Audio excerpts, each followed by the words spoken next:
I am awake. I'm here. Stream is ready to go. Oh, I gotta do one other thing. Never mind.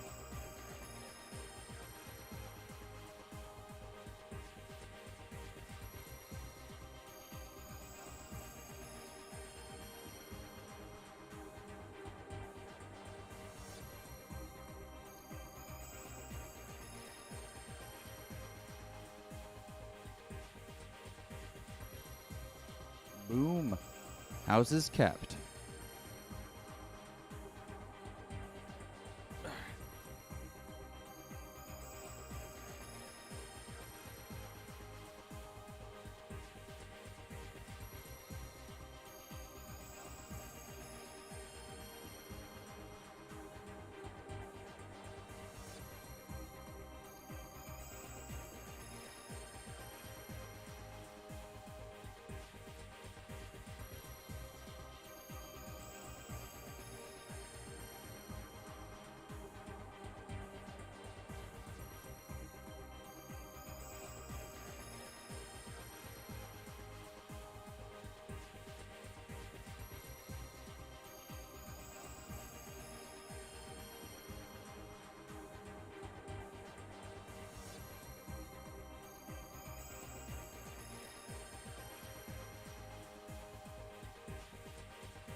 Alright.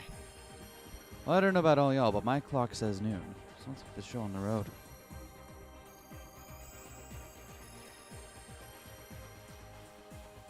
So unfortunately for us, it wasn't enough to merely beat the game. Beating the there is apparently a just fuck ton of extra content in this game. For one thing, we didn't even get true end apparently, despite our best efforts. Apparently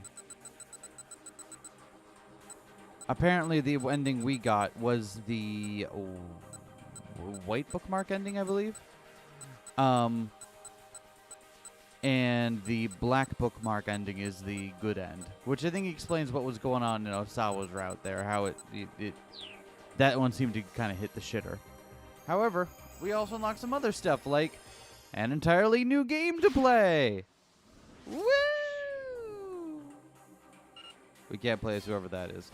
But we can play as Suzune because, yeah, apparently Suzune gets her own entire spin-off game within the game. They even did all the menu animations for... Oh, my God. This is great. It was almost 1 o'clock.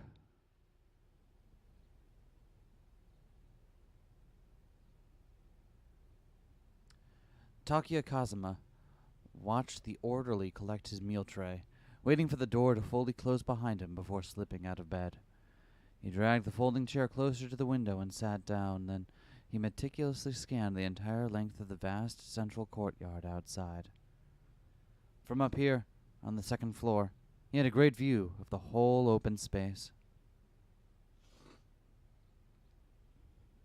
The hospital building was shaped like a boxy U, enclosing a promenade that wove its way between the trees, where pajama-clad patients and visitors from their families were enjoying the first day of sunshine to come in a long while. Not yet. She still isn't here. Oh, yeah. Can't wait for depressing hospital stories. This will be great. I seem to be doing okay today. If she does show up in the courtyard, I'll sneak out for a walk myself. And then I'll make sure I go and talk to her.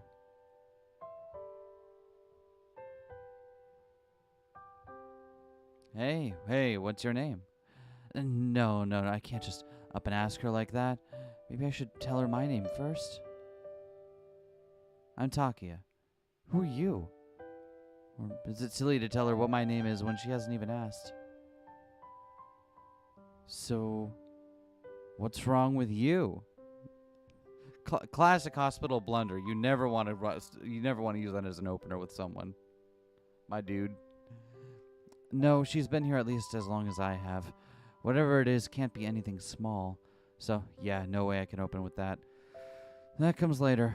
Much later. Nice weather we're having.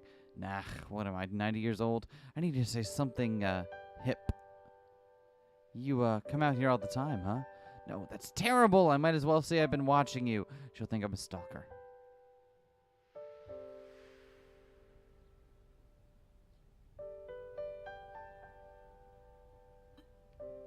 In the midst of his internal debate, Takia happened to cast his gaze back out into the courtyard. And there she was, standing right under his window. She wore a white cardigan over her pajamas, standing with her head tilted back and her eyes closed, basking in the light of the sun. The angle finally gave him a good look at her face. The wind caught her evenly cropped bangs, blowing them back to expose the delicate curve of her forehead. She looked deeply happy as she stood, breathing, a gentle smile across her face.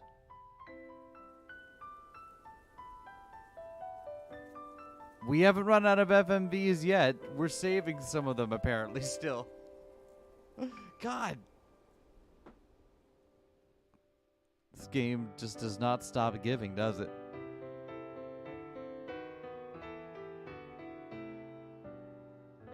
Heartbeat of spring. But not heartbeat, it's heartbeat. It's 2 words. Not the one. Excellent. So we're getting a precocious children love FMV sound novel.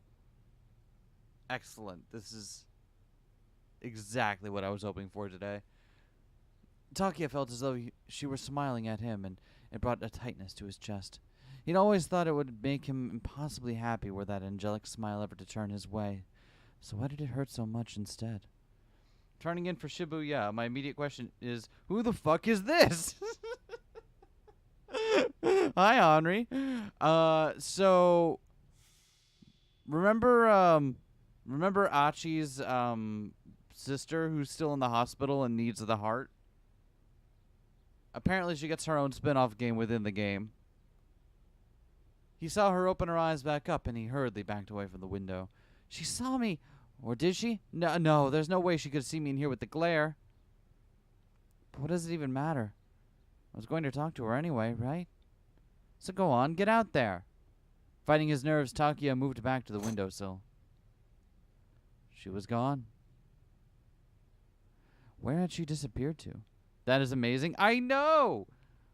Because, I mean, what we all needed was a non-zero chance of me bringing back the Achi voice for another go-round, right? Takia scrambled out of his room and rushed to the elevator. He'll be all right. My muscles aren't too stiff. Today is a good day. Takia, where are you going? He recognized the voice of a familiar nurse calling out from behind him, but he ignored her and jammed his thumb on the close button. Once he was down on the first floor, he made his way to the courtyard exit, slipped on some sandals, and headed outside. Nojoto, welcome! You are just in time for the very beginning of the extra game that unlocks when you beat the first game. He pretended to be out for a walk as he wandered in search of the girl, but went the length of the courtyard and back to the spot under his window without finding her. That's odd. Usually she stays out here a lot longer. You look a little pale. Are you all right? Asked a voice. Huh? He turned and saw the girl sitting on a nearby bench. Takia took a half step back in surprise. Somehow he'd missed her in the shadow of the trees. I'm sorry, she said. Did I startle you? No, not really. You look like you're in pain. Should I go get a doctor? She was right. He wasn't used to so much walking. I'll be all right. I just need to rest for a bit, he said, relieved that he'd managed to answer. Lately, his words hadn't been coming out at all that well. The girl stood up and reached a hand out to him, but Takia couldn't bring himself to take it. Instead, he simply sat down on the bench, not too close to her, but not too far away either. This is what we're doing now. This is what we're getting for the rest of this. Excellent. His heart had suddenly begun pounding, but he couldn't tell if it was because of his exhaustion or because he was so close to her. So, 428 Shibuya Scramble, also known as the FMV novel that never ends. Right? Jeez, there's so much. So you're the boy from that room up there, right?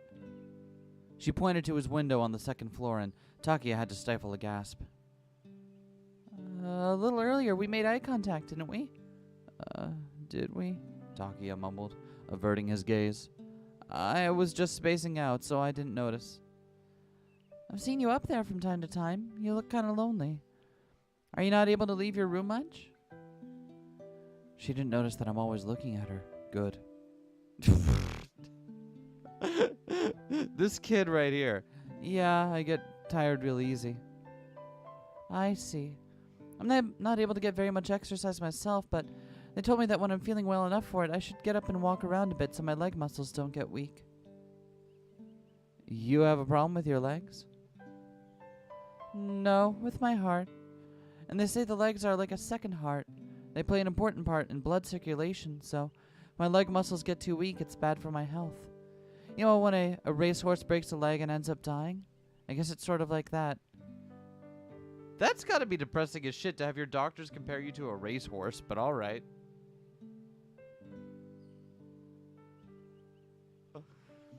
Her tone was cheerful enough, as if she had talked about this all the time, but the thought filled Takia with sadness. So, he began. Yes? Do you, mind if I ask your name? Mine's wonderful because it's simultaneously really funny and cute and creepy. I know! It gets everything in one! As he fumbled the words out, the girl broke into a beaming smile. That wonderful smile, the one that until now he had only seen from afar so many, many times. Suzune Endo. The Suzune is written with the characters for bell and sound. So like the chiming of bells? Suzune, the chiming of bells, was a name that suited her soothing voice perfectly. Suzune Endo. Suzune Endo. Takia repeated the name to himself over and over. What's your name? Takia. Takia Kazama? Takia Kazama, huh? That's a pretty cool name. I guess it means tough guy or something. Not that I live up to that. The truth was that Takia was always embarrassed to tell strangers his name. I don't know about that. You seem pretty cool to me, Takia. So, how old are you? Takia's heart sank. Only kids had to be told that they were cool. I'm 14. What about you, Suzune? From afar, he hadn't realized how tall she was. Taller than him and probably older. I'm 17. He thought the difference would be less. 3 whole years apart. Takia's heart sank further. Now she seemed even more unattainable. Dude, you're 14 and in a hospital. Settle down. As he tried to think of a way to nonchalantly ask Suzune where her room was, he heard the slap of sandals approaching. Suzune! A boy came running up. He was young, maybe in 1st grade or so. Hi, Ken. Long time no see.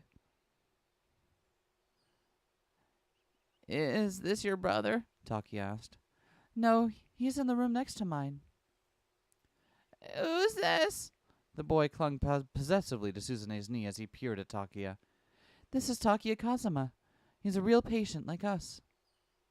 Hey, I got some candy. Do you want to eat it? The boy tugged on Suzune's hand.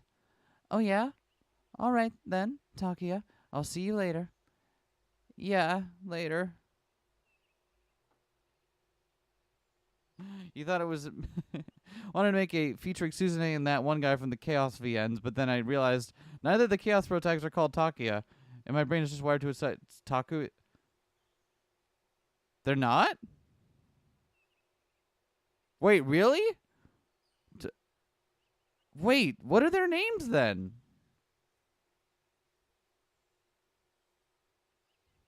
Wait. Wait, Andre. I thought one of them was Takumi and Taku. Oh, you're right. You're right. You're right. Sorry, for a moment there, I got Mandela affected by that. Oh, you're right. Later? Later when? Am I actually going to get to see her again? As Takia watched the young boy drag Suzune back inside, he felt a bitter surge of resentment.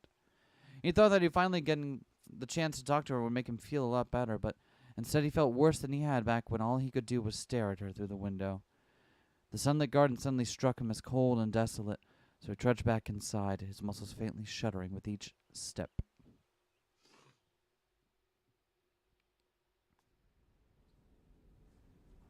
What does the time chart look like here? Cannot open the time chart during this scenario. Alright, well fine. I won't open the time chart during this scenario. I didn't want a time chart anyway, huh?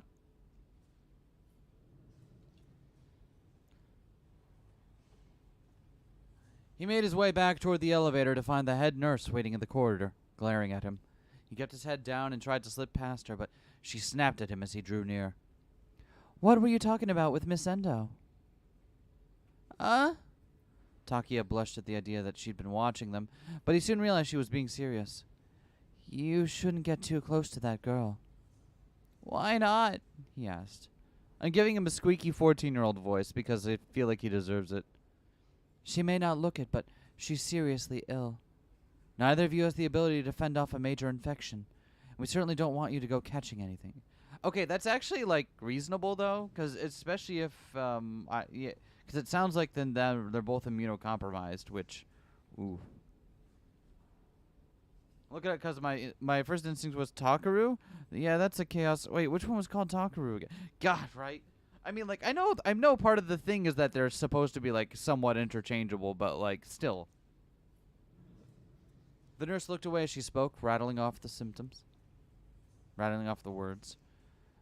But they let her go outside like that, right?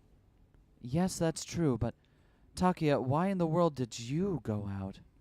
Did the doctor tell you to go for a walk? No, but I thought that since I was feeling pretty well and all. You expect me to believe that? You're shaking. Come on, let's get you back to bed.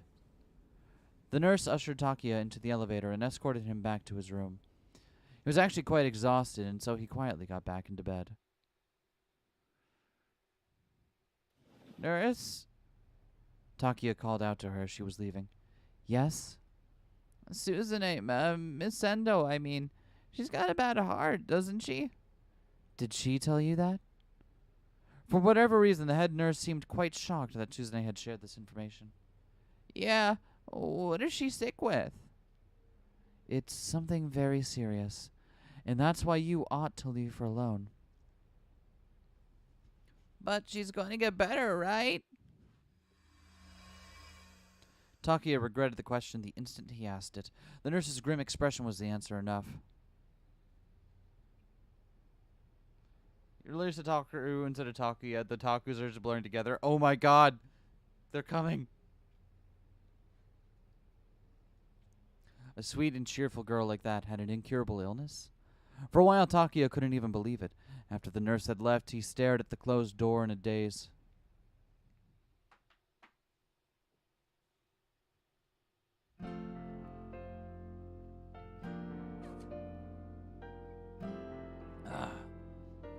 Okay, so this is like a full month before the game starts. From that day on, Takia kept up his vigilant watch in the courtyard, sneaking out of his room whenever he caught sight of Suzune.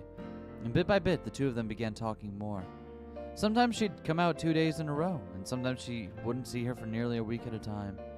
Other times he would wander the hospital corridors in search of her room, only to be intercepted and sent back to his own by the head nurse. Suzune was quite popular. Most especially, the old men, old women, and young children at the hospital all seemed devoted to her, their faces lighting up whenever she was around.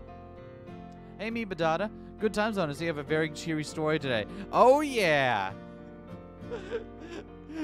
Shibuya was so good that it decided it needed a second game entirely within it, so...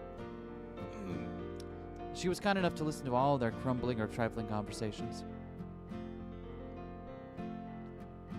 Takia was equal parts impressed and baffled by her ability to relate to them. I could never put up with that sort of thing. More than anything, though, her popularity was frustrating. He would have had much more time alone with her if all these people weren't always around. Dude, you're a 14-year-old who's... never mind. Okay. He felt like he was the last in a long line of supplicants, waiting for her to grace him with a few moments of her time. But after she learned about Takia's condition, perhaps out of some strange form of camaraderie, Suzune seemed to develop more of an interest in him.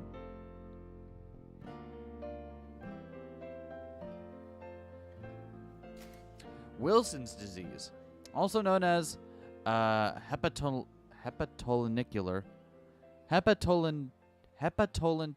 degeneration. Woo! Earning my keep today.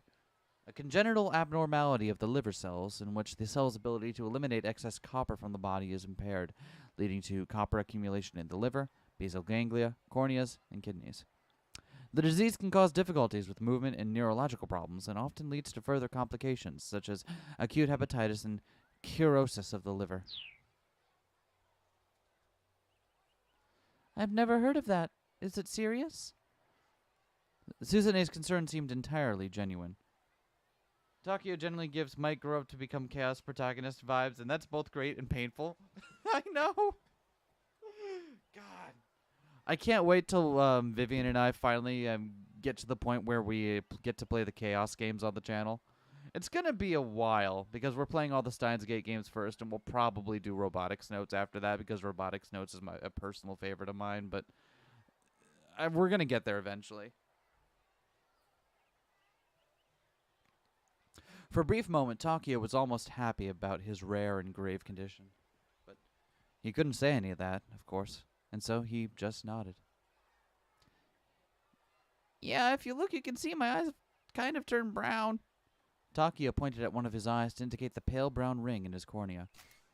Abnormal buildup of copper could cause brownish rings to appear along the edge of the cornea. These are known as Kaiser-Fleischer rings, because they both really needed their names attached to that one. It's something you're born with, where copper builds up inside your body. I get really tired super easily, and when the doctor checked me out, it turned out I had hepatitis caused by Wilson's disease. My liver was already seriously damaged, and the only thing that'll fix it is a transplant. That's why I'm here. But finding a compatible donor has been hard. Gotten the person who got me into Umi to play Fate Stay Night. The joy of sharing visual novels is real. Hell yeah! I gotta admit, I didn't expect our channel to be, like, centered around visual novels. I didn't expect that to be our niche when we started Two Queers Play. But it's worked out well for us, and I'm happy with the space we've kind of carved out for ourselves. I guess we're in the same boat then. You need a transplant too, Suzune? Yeah, I'm still waiting. I have what's called dilated cardiomyopathy.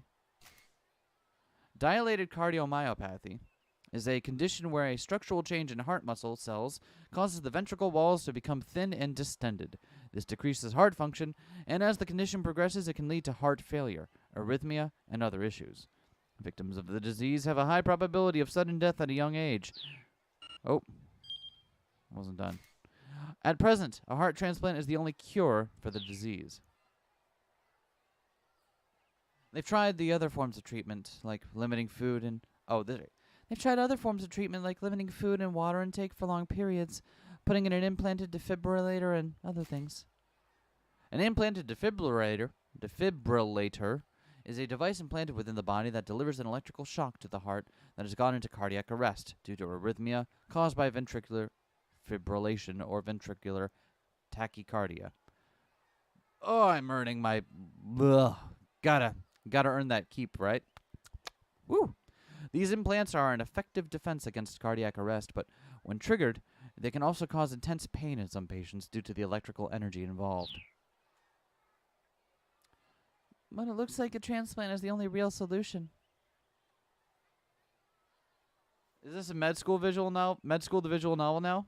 I don't know about I don't know if it's a med school, but yeah, it's certainly precocious teenagers in a hospital. Dilated cardiomyopathy. Defibrillator? What are those? Takia didn't understand all the vocabulary, but it sounded like her condition was even worse than his own. But the biggest problem, Suzune continued, is that there just aren't a lot of heart donors in Japan. And moreover... Abruptly, she fell silent. A look of loneliness crossed her face, and then she turned back to Takia with a reassuring smile. You'll find a match soon, Takia. Everything will be fine. And you'll find one too, Suzune. Isn't that right? Takia felt like something was caught in his throat. It was hard to get the words out. So right, if you missed the part during the base game, the reason that it's hard for her in particular is because she has Bombay blood, which is a very, very rare blood type. So that's going to make it even harder to get a heart transplant. Yeah, if I'm really lucky. Suzune hesitated before continuing, which was also the motivation for Achi's father to go along with the organ trafficker, which wound up helping Alphard, which, spiraled into the entire plot of that game. So, Taki, it sounds like you aren't reading the definitions linked to the text if you don't know what the words mean. Jeez, Taki, just come on, you gotta read the tips. That's what they're there for, bro. Not a lot of people willing to open up their hearts. The only thing worse than having to read complicated medical terms in your head, having to read them aloud. Hey, you know what? I'm nothing if not a professional. That is what I do. Do you please read the definitions in the Takia voice? Okay.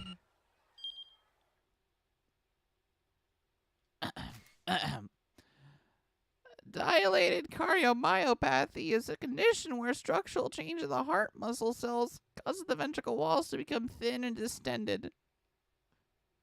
I'm not doing that. But even then, I doubt I'll be able to get the surgery. Out of context, the one line, like, yeah, you and everyone else, right? Depending on where you're at, that waiting line sucks. Her tone was so matter-of-fact. Why not? Takia asked. My family doesn't have much money, so we can't afford to get surgery overseas, but it's all right. I don't really like the idea of being saved by getting some poor brain-dead person's heart. I mean, that's where it comes down to, you know? Unless someone else dies, I can't be saved. I had to think of some family out there grieving over their loss. I wouldn't be able to be happy, even if it did mean I got better. Thank you. You're welcome. Takia had never thought about that. Just imagining part of some stranger's body getting put inside his own was more than scary enough. Still, if he had to choose between that and death, well, it wasn't even a contest. But if you don't get a transplant, then... Everybody dies. That's just how it is. For some of us, it just happens earlier than for others. You can't just give up like that, Takia cried. I won't survive unless I get someone's liver, but if I'm lucky enough to actually get one, I'll be happy about it. The doctor told me that people only give their organs on death because they want to. They want to save lives. Suzune appeared flustered. I'm sorry. I know that's the way I should be thinking about it. I'm sure that things will go well for you, Takia, and that they'll find a donor for you as well. And you shouldn't hesitate to get that surgery. By getting better, you'll be honoring the dead, in a way. But she let out a sigh. That's not going to happen for me. Why not? My blood type is really unique. I don't think a compatible donor is ever going to turn up. A unique blood type? Takia stammered a little as he asked. You mean like RH negative? Suzune shook her head. You've probably never heard of it. It's called, Bombay. They say only a few dozen people have it in all of Japan. One of that handful of people would have to happen to go brain dead, and then they need to get that person here before their heart stopped, and then the surgery itself would need to go well enough. That's too many coincidences to hope for, you know? She's going to die? My blood type isn't like the other girls. I mean, In this case, unless she happens to be on the Indian subcontinent, she's objectively correct. Props to Susan for actually remembering those terms. I can't even properly remember the full names of the meds I take half the time. Right? Like, goodness gracious. Takia was too surprised to say anything at all. I'm not about to live the rest of my life expecting that I'll win the lottery like that, Susan said. It's better to focus as best as I can on what I can do. On what you can do? What do you mean? There are a lot of patients here like you and me who have been here for a very long time. Most of them are senior citizens whose families rarely, if ever, come to see them. And I kind of enjoy listening to other people talk. They've all got plenty of interesting stories to tell, but more importantly, it brings smiles to their faces, having someone who will listen to them. They tell me that for a little while, it's like they're young again, like their pain has gone away. And seeing them smile, it makes me happy too. I want to make friends with as many people as possible, to learn about as many people as I can. I don't have time to wallow in my own misfortune.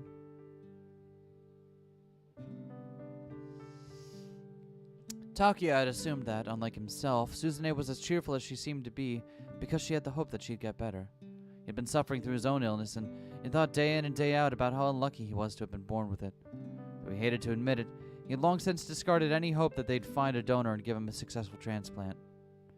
Until he met Susanne, he lived every day cursing his fate. Their circumstances were so similar, so why were they so different? Susanne was like an angel. Takia felt like a miserable excuse for a human being. I have to spend a lot of time resting in bed, Susanne said, so I read a lot. Novels, essays. Sometimes I try reading more difficult books on philosophy. I don't always understand a lot of it, but sometimes it just clicks, you know?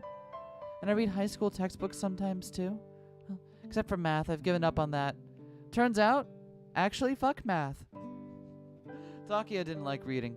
When he was in his room, he just watched TV.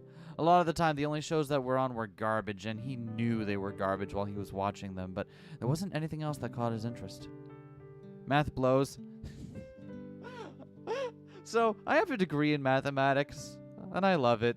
I love math unconditionally. But it can be it's also one of those things where, like, the way it's taught generally makes it very difficult to latch onto for a lot of people. And that's unfortunate because math is great and I love it, but you know, also math is fake actually. So, that's also true. His motivation to study was non-existent, and he certainly didn't have any textbooks in his room. It wasn't like he was going to go on and live a full life, get a normal job, and have a normal family. So what point was there in studying?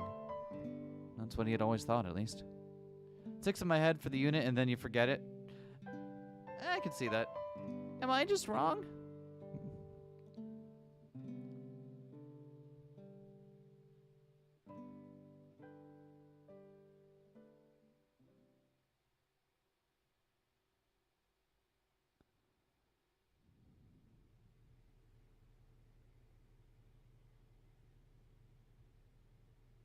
That shot of her in her bed makes it look like she was about to, like, do a teen witch in her bedroom in the middle of the night, casting a spell scenario. Halfway through her dinner, Susanne found that she'd lost her appetite. Her mood was bleak. Why did I get so high and mighty with Takia like that? All I ever do is pretend to be the person I wish I was. In reality, all I do is worry about just when this heart of mine is going to stop. I know it's normal to be afraid of dying. Cool in theory, but actually trying to do it melts my brain. I was only like 30% aware in max at school towards the end. Yeah, I can see that. And like, for most, and for pretty much every case, like, I think studying like up through calculus is like just, even if you don't wind up retaining a lot of it afterwards, just the way it helps you think is incredibly useful, and the way it helps you understand. I think up through about calculus or so, like, a lot of math is still generally understandable, even if you forget the broad strokes of it later on. But anything past that, anything of the, like, the weird stuff that I started going into for my degree and stuff, it's like, you don't need it. You don't need to know about set theory. It's It's not important. I practice smiling for my father and my brother. Hey! I don't want them to see my fear. I was happy and a little bit shocked when I realized that my fake smiles actually worked.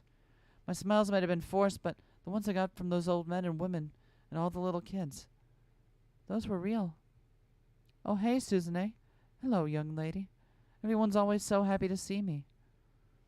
At some point, Susanne had realized that she was no longer able to tell if her own smile was fake or not. She wasn't lying when she said that the smiles on other people's faces brought her joy. But every now and then, the loneliness returned. She wished she could tell someone how scared she was, finally let herself shed the tears she had held in for so long, but she'd never be able to do that in front of either her father or her brother. Yo, Susanne! Still got it. She didn't want them worrying about her any more than they already did. Her pulse grew erratic. Her intense heartbeat hammered like the hoofbeats of a horse at full gallop. An intense heartbeat. An intense heartbeat is a type of abnormal heartbeat known as a gallop rhythm.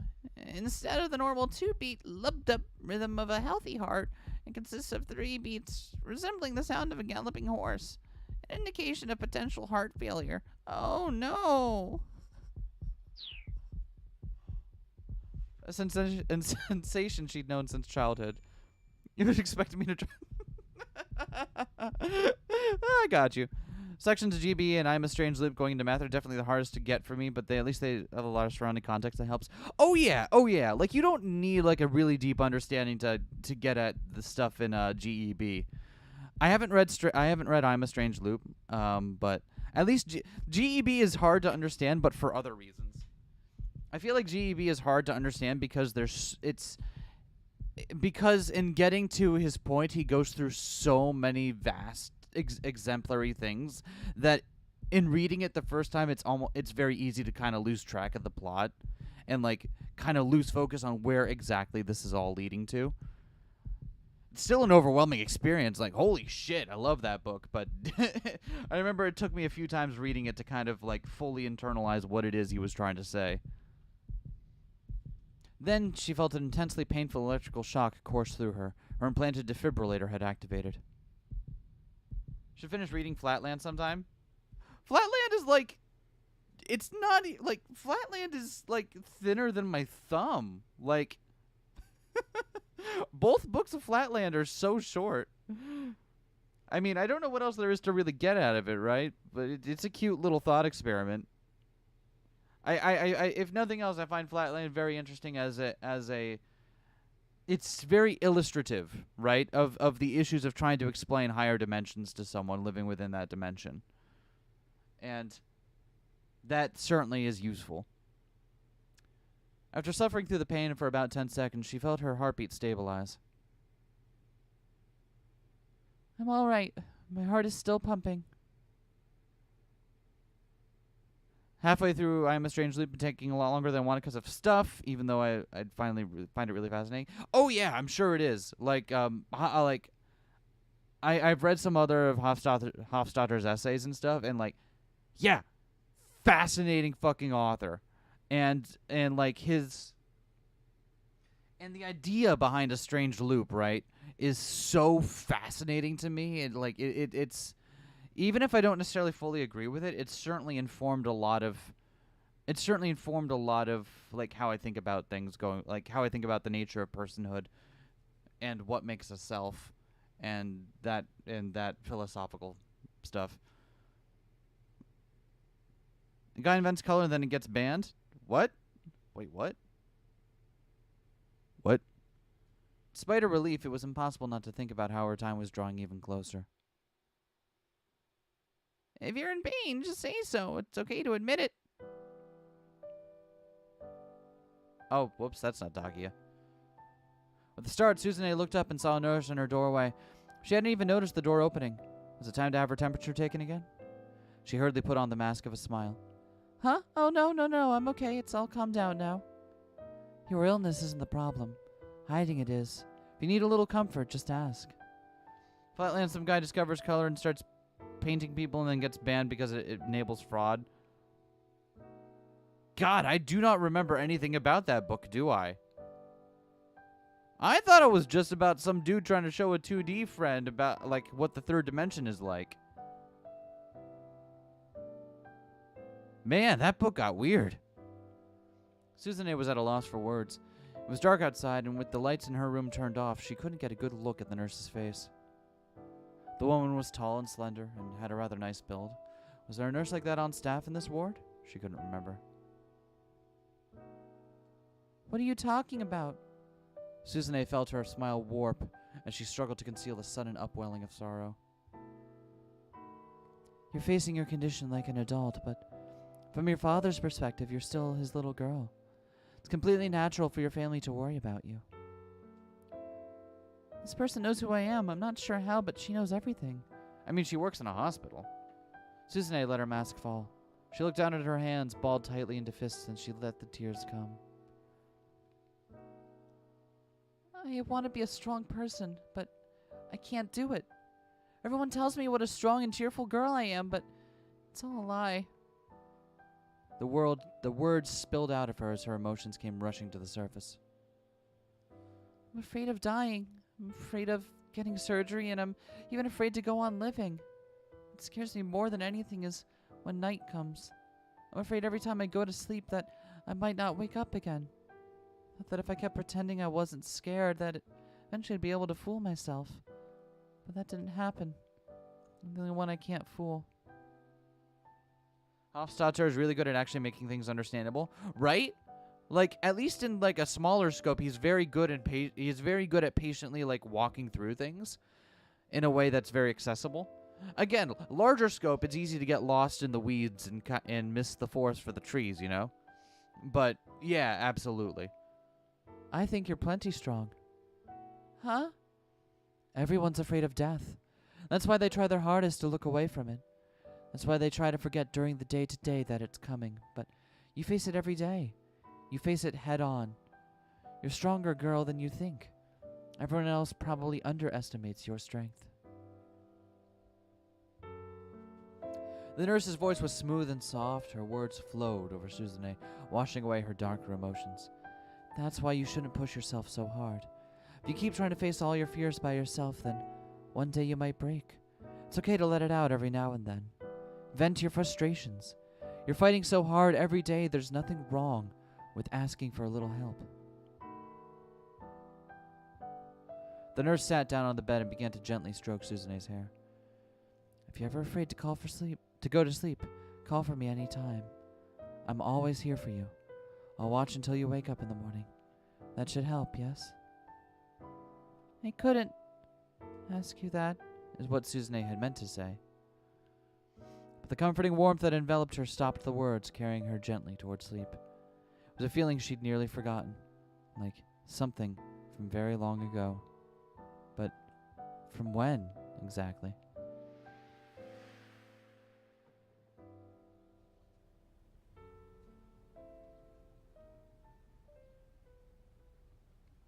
Oh my God, is Susanne having, like, is she imagining the nurse as her mother? Because her mother's dead. We know that.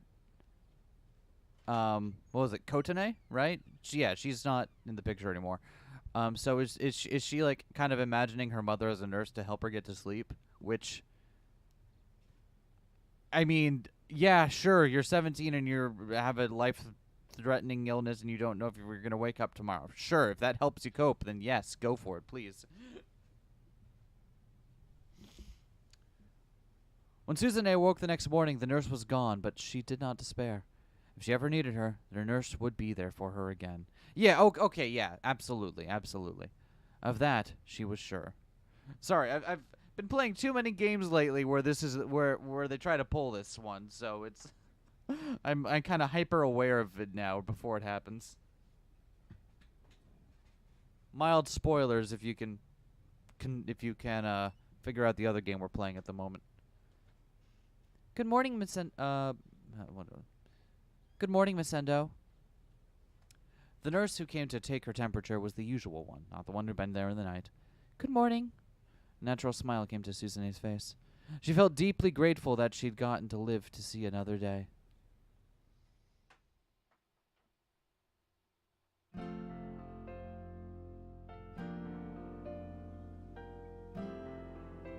weather was nice, so after lunch, Suzune headed out into the courtyard. More than anyone else, she hoped to run into Takia. She'd understood his outlook on the world the moment she learned of his condition. Plus, it was kind of cute, seeing how hard he tried to hide the way he felt. The fondness she felt for him was like that of her younger brother. At some point, she'd realized they had a special bond. There was a sense of solidarity, knowing that they were both waiting on a transplant for an otherwise incurable disease.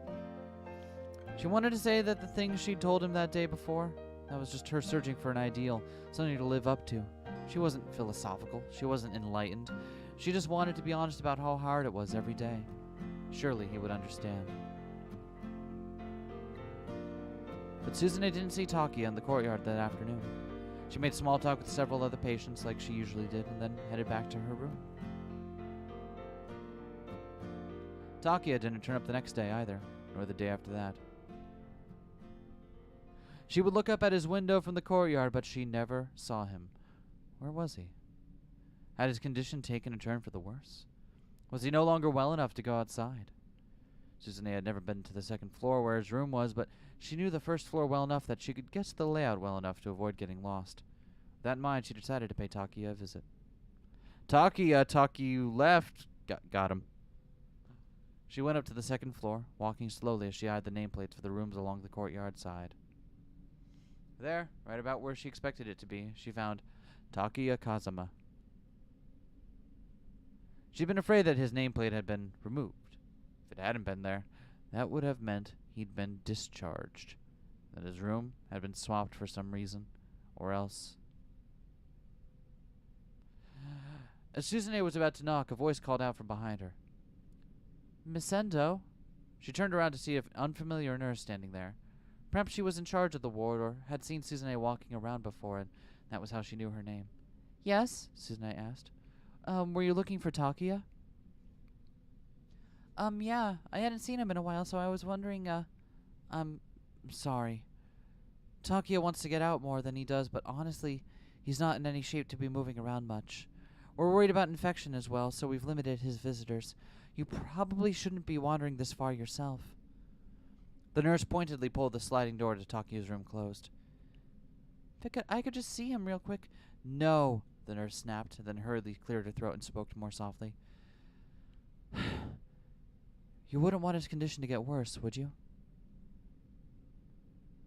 Suzune saw that she'd have to back down. She returned obediently to her own ward.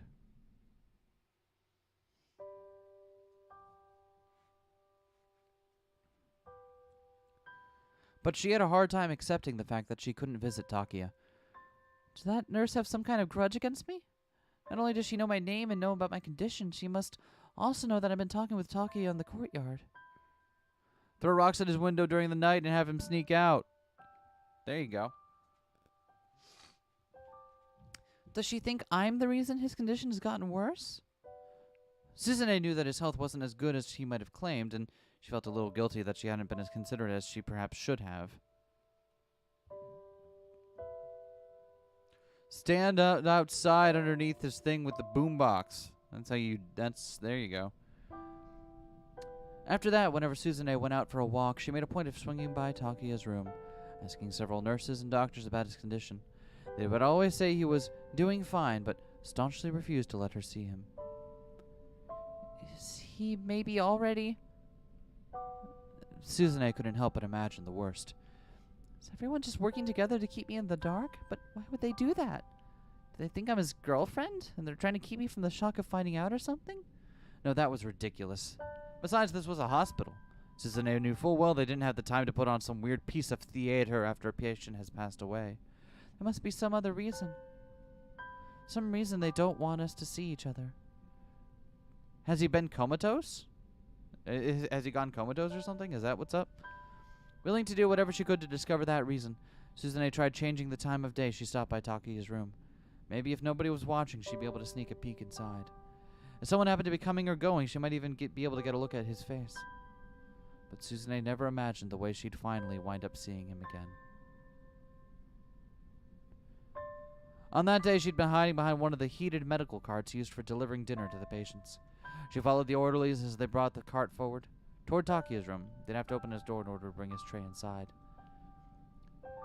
But But before she reached his room, the door swung forcefully open, and a bed was swiftly pushed from inside. Doctors and nurses, their face pale, ushered it along, pushing the meal cart out of the way as they raced down the corridor. Takia lay on the bed, his eyes closed, his face severely jaundiced. He didn't appear to be conscious. "Takia!" Suzume cried out without thinking. One of the nurses glanced back at her briefly before disappearing from sight with the others. They brought the bed into the elevator. "Takia." As Suzume stood there dumbstruck, her eyes strayed to the open door to his room. With shaky footsteps, she went inside.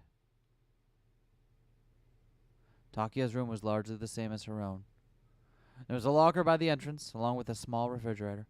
Over by the window was a TV stand. Next to that was a bookshelf packed with books. She picked up one of the books atop the bedside table. It was a beginner's primer on topics such as organ transplantation and brain death. On the bookshelf were other more difficult-looking medical volumes intended for experts. Takia's been studying up on diseases? Wonder if he's been holed up in here reading these the whole time. Maybe he'd overdone it, studying. That would be a cruel irony. Suzume prayed to God that prayed to a God she had never before believed in. Please, save him. So how's Shibuya 429 going? Even better than the original. Hey, Reina, what's up? It's the game that keeps on giving. Finally, the best reward possible for completing the game. More game. Takia blearily opened his eyes. This wasn't his room. An artificial respirator was fitted over his nose and mouth, and several tubes ran between his body and a hemofiltration machine. Vinyl curtains enclosed the area around his head. A hemofiltration machine is a machine that regulates electrolytes or removes waste products from the blood in lieu of the kidneys. It's used to assist patients with decreased kidney function, like me. Yeah! Purifying the blood too quickly can, however, result in the collapse of the body's electrolyte balance, leading to headaches or muscle spasms. Oh no! He was in an ICU. Which, if you didn't know, is an intensive care unit, a clinical facility that allows for focused around-the-clock treatment and monitoring for patients with severe and life-threatening illnesses or injuries. Also, used for patients whose conditions might potentially become critical, or for patients requiring an extreme degree of care following surgery. Several people bustled frantically about. The last thing Takia remembered was being in his room. Was that minutes ago? Or it's been days? Excuse me, excuse me. Could someone... Takia paused. His voice didn't even sound like his own. Doctor, he's regained consciousness, a nurse announced. At that, the face of his attending physician, Dr. Saiki, suddenly came into view. He was wearing an operating mask. Takia, the doctor said, please, hang in there. Takia! It sounded like his father and mother were there on the other side of the curtain. The staff had called them here. Did that mean he was on the brink? What day is it? Huh? What was that? The respirator was making Takia's voice hard to understand. He struggled to form the words. Today? What day is it? It's April 5th. April 5th. We're still over 3 weeks to go until his 15th birthday. Which is going to be on, I'm going to take a wild stab here and say April 28th. What was going on? It's too late to save me, isn't it? You mustn't say things like that. How much longer do I have? Will I make it another month? Saiki lowered his eyes. No guarantees, then. Please, doctor, I just need 3 more weeks. Do whatever you can to let me live for just 3 more weeks. I can't die yet. Dr. Saiki nodded, a thoughtful look in his face. Is there something you can do? Please, I don't want to die yet. I haven't done anything yet. Please, just a little more time. There is a life-prolonging procedure, highly experimental. However... I don't care about the risks. I just don't want to die yet. There's something called an artificial liver system. Clinical trials have only just been concluded in Japan. It's a device that uses cells harvested from pigs. If things go well, rather than just 3 weeks, it might be possible to keep you alive until a donor turns up. Let me write a memoir. Exactly. An artificial liver system. Okay. Although a liver dialysis machine can be thought of as a sort of artificial liver, an actual liver carries out much more complicated metabolic reactions that dialysis cannot completely replace. For this reason, biohybrid liver replacements combining mechanical functions with active live liver cells from pigs are currently under research, with clinical trial tests having been conducted in the United States. The hope is that these bioartificial devices will someday be able to keep those with failed livers alive until the necessary transplants are available. The mention of pig cells was startling, but right now this was no time to be squeamish. Please, doctor. There's even the slightest chance. It's worth it.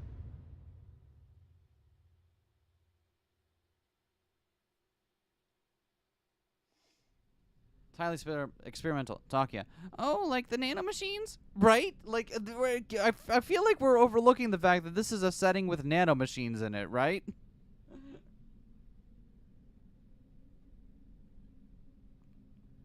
I mean, I'm willing to overlook that because, like, okay, maybe nanomachines are highly regulated or still not in common use, and maybe Osawa in his job at Okoshi Pharmaceutical is kind of like on the cutting edge of using that technology, right? Sure, I can accept that, but still, we're in the setting with with nanomachines in it, right? After Takia was rushed to the ICU, Suzune went to check up on him every day, without regard for her own well-being. Day after day she visited, only to be told that he was still in an unconscious state. Maybe they were developed in the span of a week. Oh shit, you're right. 3 weeks went by without a change. And then one morning, while passing by the kitchenette on her way to the ICU, Suzune overheard some nurses talking. Oh, did you hear? Takia's regained consciousness. For better or for worse, poor kid. He keeps saying that he doesn't want to die yet, that he wants to live. He's only, what, 14? The young nurse's voice was tearful. Suzune felt a new kind of pain in her chest. Oh, he's running out of time for a transplant, though, and with that rare blood type. Oh, no. Rare blood type? Suzune stopped in her tracks and then rushed back to the kitchenette. Excuse me, what do you mean by rare blood type? The moment she saw Suzune, the nurse clammed up and tried to slip away. Please, hold on, that rare blood type. Is it Bombay? Suzune shouted. The nurses exchanged an awkward look with one another, and though neither of them said anything, Suzune knew that she was right. In all fairness, even if nanomachines were perfected, they would probably be insanely expensive. True.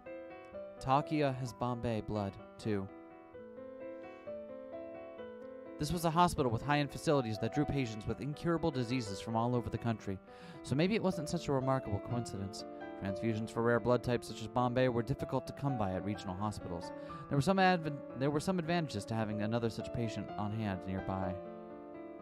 But there were downsides, too. Now the inexplicable behavior of the doctors and nurses made sense. They'd been trying to keep Suzune and Takia from each discovering that the other had Bombay blood. It was unsettling enough to know that someone else with the blood type, only possessed by a few dozen other people in all of Japan, was hospitalized right alongside you. But when both of you were waiting for compatible donors in the hope of receiving a transplant, that was enough to upset anyone's composure. Wow, so if her estimate is right that there's only a dozen or so people in Japan with Bombay blood, then a full quarter of them are, in the radius of this hospital right now, which I guess makes sense because it's Tokyo, but, How must Takia have felt when she told him that she had Bombay blood as well? If I die, she could live. Something like that must have crossed his mind. The fact that he had started studying up about transplants again must mean that he had been thinking of something. What in the world was he thinking? If our positions were reversed, what would I have done? Suzune knew what she had to do. She headed for the ICU. She got there just as Dr. Saiki, who was her own attending physician as well, emerged from inside. Miss Endo. The doctor stopped, surprised. Suzune drew herself upright and looked him right in the eye. Doctor, please. Is my liver for a transplant for Takia? You can perform a liver transplant, right? If you need to take half or even 2/3 of it, then please, by all means. For a moment, Dr. Psyche looked as if he'd taken a punch to the face, but as soon as his expression resolved into a sad smile. You, heard about the blood. Suzune nodded. I'm afraid that won't be possible. A living liver transplant is dangerous enough for a healthy person. Someone in your condition would never be able to tolerate the surgery. You can do it when my time comes, then, Suzune said. Regardless, Miss Endo, I can't carry out a living liver transplant between complete strangers. The law doesn't allow it. If the two of you got married, that would be a different story, but that's not possible either. Neither you nor Takia can legally marry until you're 18. Is that the... That better not be the hook. If that is the hook, I am going to flip this table. I'm going to take this table and flip it. Married. Suzune had never thought about such a thing, but if marrying Takia would make the surgery possible, she'd do whatever it took.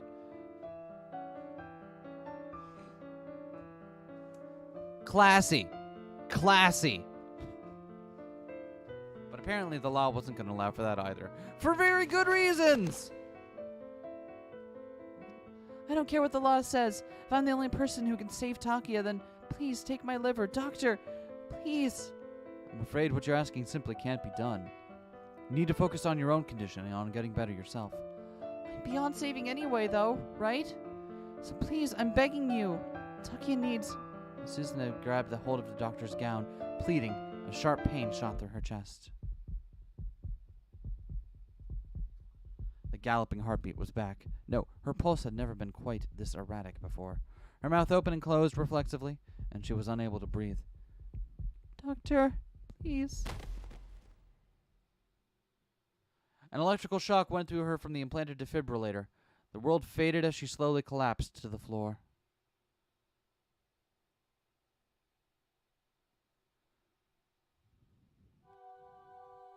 Stay classy, 428. Suzune had a long, long dream. Her father was in that dream, and though Suzune couldn't clearly remember her face, her late mother was there too, trying desperately to save her. And then there was Takia. Hey, what about me? Do I not get to be in the dream sequence? And Takia was smiling, a genuine smile. A smile that Suzune had never seen. Takia's mouth was moving, but no sound came out. She tried to read his lips.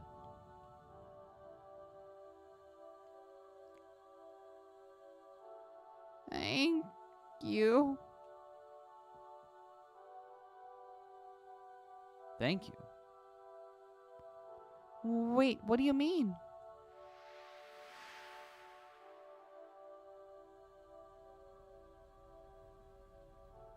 Suzune cried out as she woke.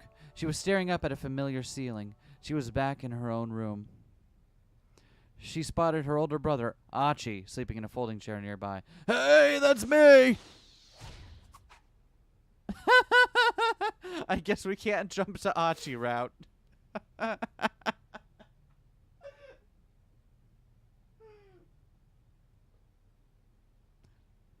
Achi? The word creaked raspily from her throat. Huh? Suzune! Are you awake? Her brother rose from the chair, then excitedly scampered out of the room. With a start, Suzune realized something was attached to her chest. She felt a peculiar sensation, 6 distinct tingles all running from the center to the left side of her chest. Electrocardiograph electrodes. She followed the leads that ran from her chest to the monitor by her pillow and was surprised to see the waveform moving across it. It was her pulse. And amazingly, the rhythm was solid and strong, nothing like the one she'd been familiar with for so long. No, that's not my pulse. Suzune realized what she was seeing. She understood instinctively. This heart was Takia's. They did not have to give you that option, but I'm glad they went with the joke. Yeah, me too. Me too. Absolutely. Achi returned with Dr. Psyche, who proceeded to check the various monitoring devices by the bed, nodding and smiling with satisfaction. It's good to see you awake again. Oh, no, wait, this is the doctor. It's good to see you awake again. For now, there don't appear to be any signs of rejection. Of course, we'll need to be vigilant, but this new heart seems to be a good match for you, Miss Endo. It's Takia's, isn't it? Please tell me it's not. I told you I wanted him to have my liver. Takia was dead. If she had his heart now, there was no way he was still alive. Dr. Psyche looked away, and for a while he said nothing. When it comes to who your donor is, I'm not at liberty to say anything. You understand that, right? So instead, let me tell you how things went for Takia in the end. You two were friends. Boyfriend and girlfriend, maybe? No! Either way, you have a right to know about his passing. Takia's passing. I wasn't long for this world. Susanne had already imagined as much, but now she couldn't hold back the tears. Takia's dead. He's dead. Dr. Psyche went on. Takia begged me to keep him alive just a little bit longer. His family agreed, and so we proceeded with an artificial liver system, a treatment that's relatively untested here in Japan. For a while, his symptoms abated, and he even regained consciousness. The doctor took a breath, but it was already too late. He lapsed into a coma due to acute liver failure and then developed complications, a condition known as DIC, which causes the clotting in the blood vessels throughout the body. Initially, we thought he might have had hepatic encephalopathy, but a CT scan of the head revealed cerebral edema. He was declared brain dead 2 days after his birthday. He was 15 years old. Dr. Psyche gave her a significant look. Susanne wondered what that implied. He was insistent that he make it to 15, Dr. Psyche continued. Said there was something he absolutely needed to do. On his birthday, he called for his family and told them, I want to register as an organ donor. Huh? Oh, hey, Vivian. What's up? Here in Japan, individuals under 15 years of age are not allowed to give consent for organ donation. Takia had died before he turned 15, then his heart, all of his organs rather, could not have been provided to a patient in need. And that was something he wished for very much. Okay, actually, though, like, a little bit based right there. Being like, no, I might be about to die, but I'm not going to die until I can legally consent to letting my organs be donated. Okay, okay, you know what? I take it back, Takia. That's pretty badass, actually.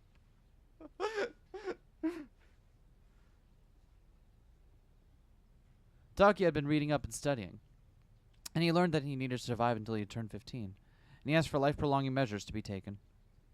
Also that he could register as a donor in order to give me his heart. And I don't know who it was, but apparently a surgeon was able to perform a transplant for a patient believed to be an ideal match for his heart. Evidently, this patient was also comatose and in an extremely dire state, but from what I hear, the surgery seems to have gone quite well. Of course, I don't know the identity of the patient either. Susanne strained to move her right hand, setting it atop her chest. Underneath the layers of bandages, she could feel a heartbeat, steady and strong. Takia's heart is beating within me.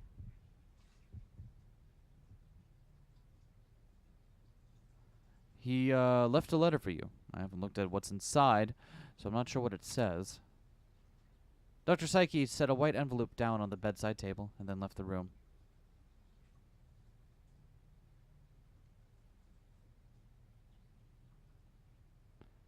Achi, could you read it to me? She didn't feel strong enough to read it herself, but she didn't want to wait. Are you sure? Achi asked. All right, then. Let's see. Achi opened the envelope and slid the letter out and began to read.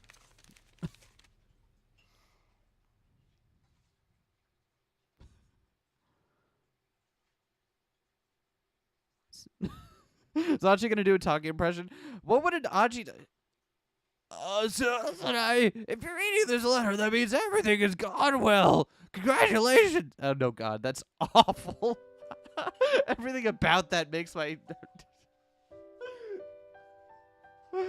I missed the bit. Ever since I became sick. No, even before then. I hadn't known what it was like to be happy. I hated the world. I went through my whole life just thinking about how pointless my existence was. Excuse for a human being with no reason to live. What did it matter if I was here or not? I hated that I was going to die so young, but the same time, it seemed pointless to try to live any longer. And then I met you.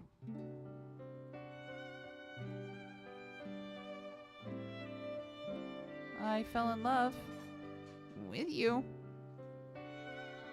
You're... Okay, whatever, fine. I love you, Susan, with all of my heart.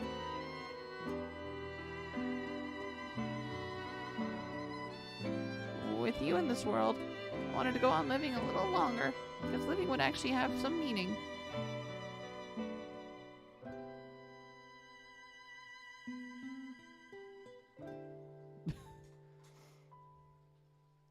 I found out that we had the same blood. I was shocked. And it had to be fate, right? Neither of us was going to be able to survive on our own, but if one of us sacrificed ourselves for the other one could go on living. And I wouldn't be able to bear any world without you in it, Susan. This was not written by a 14-year-old on death's door. That answer was clear.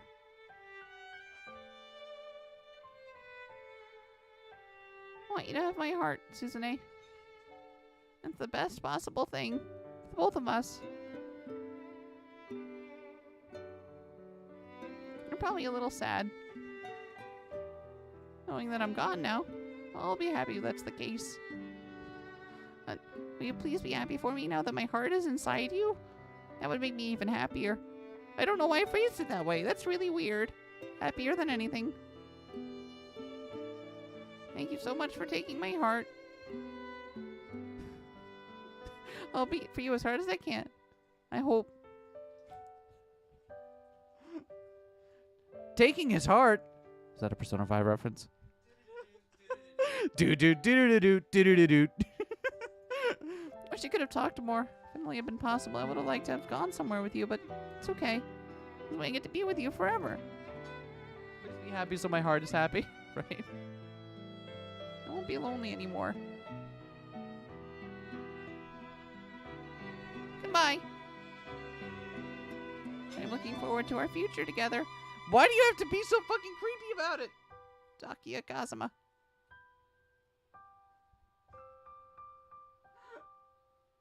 Wow, he sure did phrase that in a weird way. Achi's voice grew gradually more hoarse as he read. By the end, he was struggling not to weep. Damn it! Did it really have to be like this? Susanne was more astounded than she was sad. Of course she was upset that Takia had died, and she was glad that she was going to live, but above all she was amazed by the fact that Takia had cared for her as much as he did. That he'd fought so hard to prolong his own life just to save hers. That moved her more deeply than anything she'd ever known. He's like 14, so it's not as creepy as it could be. I guess. Yeah, and it's like 14-year-old... having formerly been a 14-year-old, I can attest to the fact that 14-year-olds' heads are really dumb, actually. Vivian, can you back me up on this one? Oh, hell no. Vivian backs me up on this one. 14-year-olds are dumb, actually. And when you're like, a 14-year-old on death's door didn't write this, I was thinking to myself, I've absolutely written shit as melodramatic and overly flowery as No one that can when I hear was you, Viv. 14, and I wasn't even on death's door. No one could hear what she was saying, but Vivian was agreeing with me.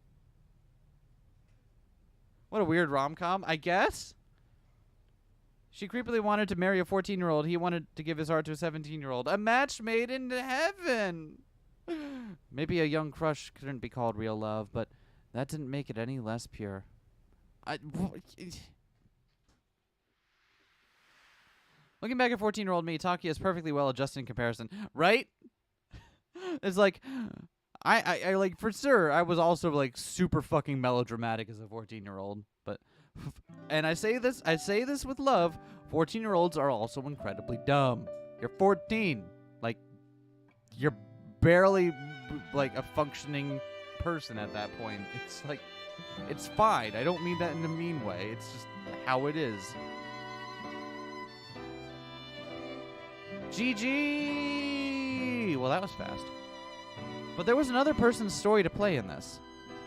Huh.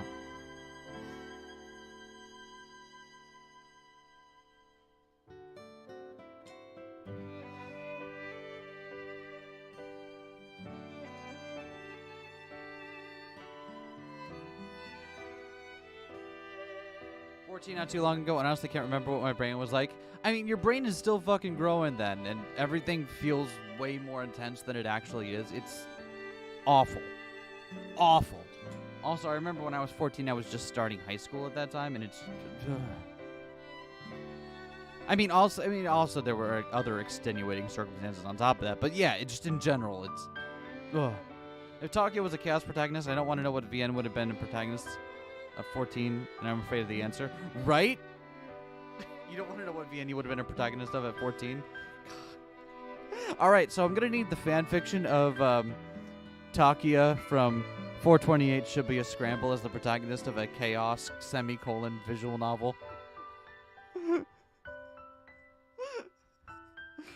Can someone ring up Mr. A03?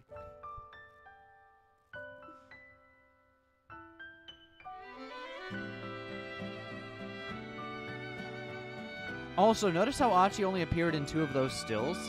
I can't say this for certain, but I'm like 95% certain that they couldn't get his actor back in the area to do for this thing, so they just had him take those photos of wherever he was with some assistance and insert them in there.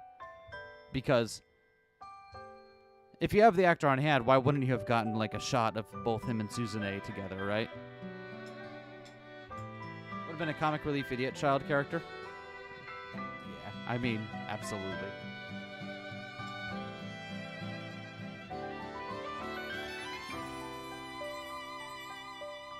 I think part of what it is that like at age or like around 14, where like when you're a teenager and starting to work your way into adult, you're finally starting to see like the world in like shades of color.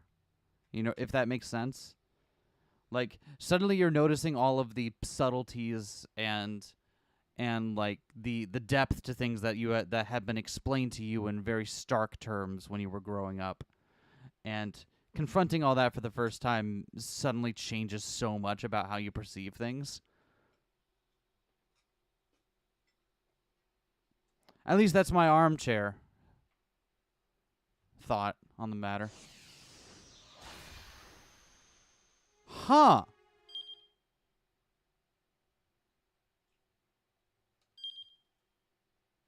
Fiend. There was one other person, though, that showed up here. Huh. We haven't unlocked whatever this is yet. Interesting. I wonder if to unlock this side story we need to and get the true end.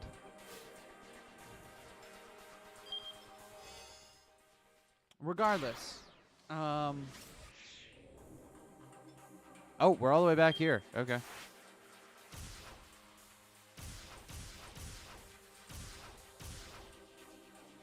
Okay.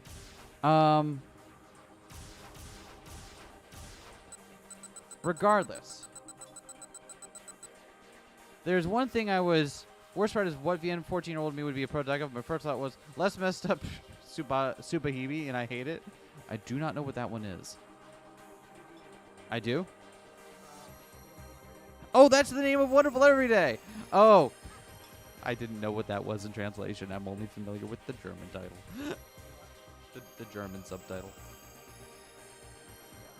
Because, never mind. Yeah, for reasons. Still haven't finished that yet, but it's kind of a lot. Let me put it that way. Regardless, someone on the Discord mentioned that there is a whole side quest in Minorikawa's route, starting at about 1605, or 1805. I'm sorry. And I wanted to check that out. After that, we'll probably take a break, and I'll look up how we get the true end. For now.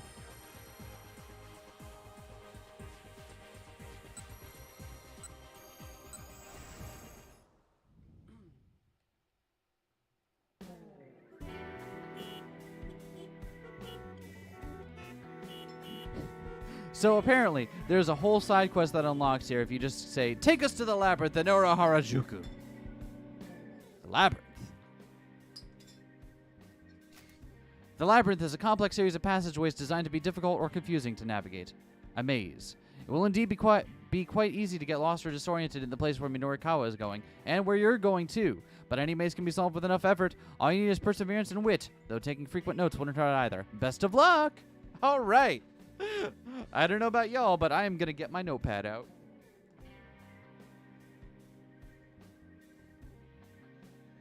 I don't know what it's been lately with the games that have forced me to take analog notes, but honestly, it's kind of great.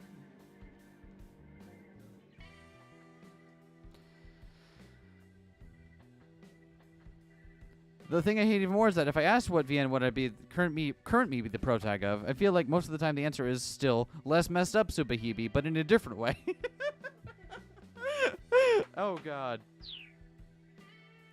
Kimazuka quirked an eyebrow. Is something the matter? No, nothing at all.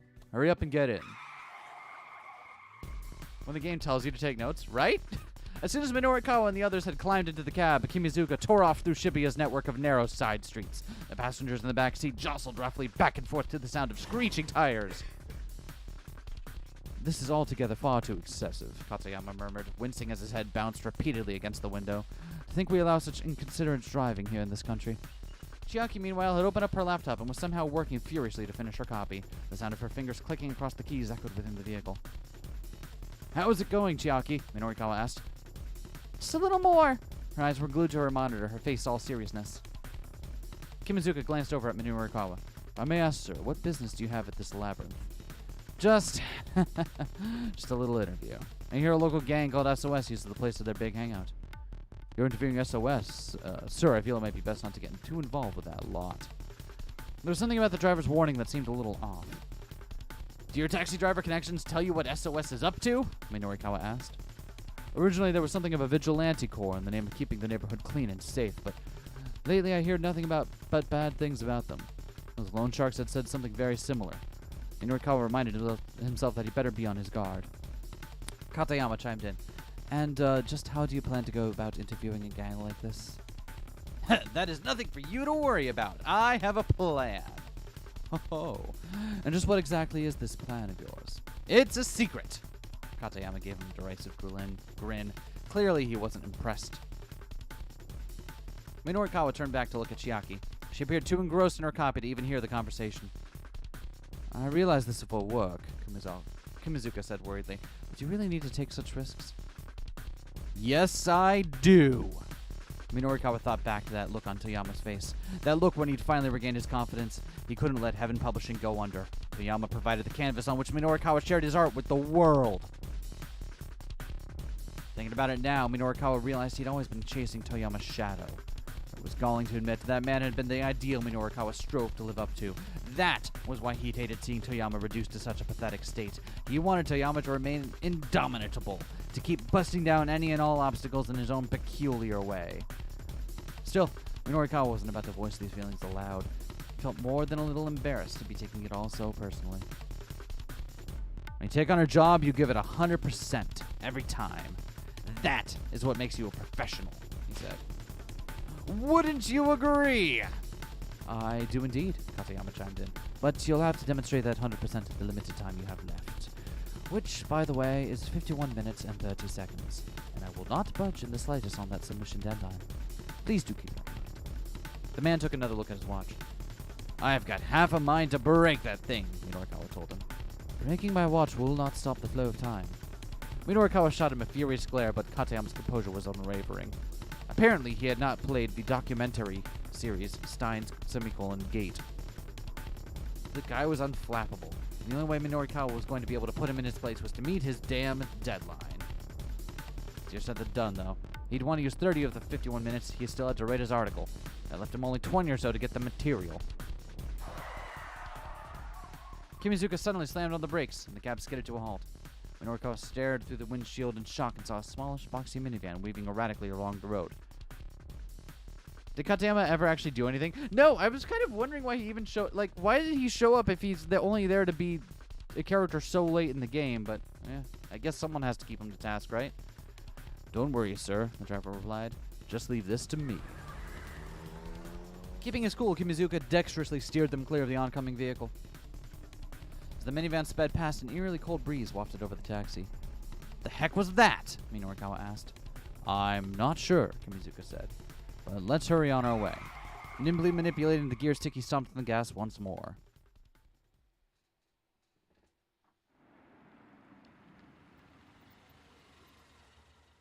Here we are, sir.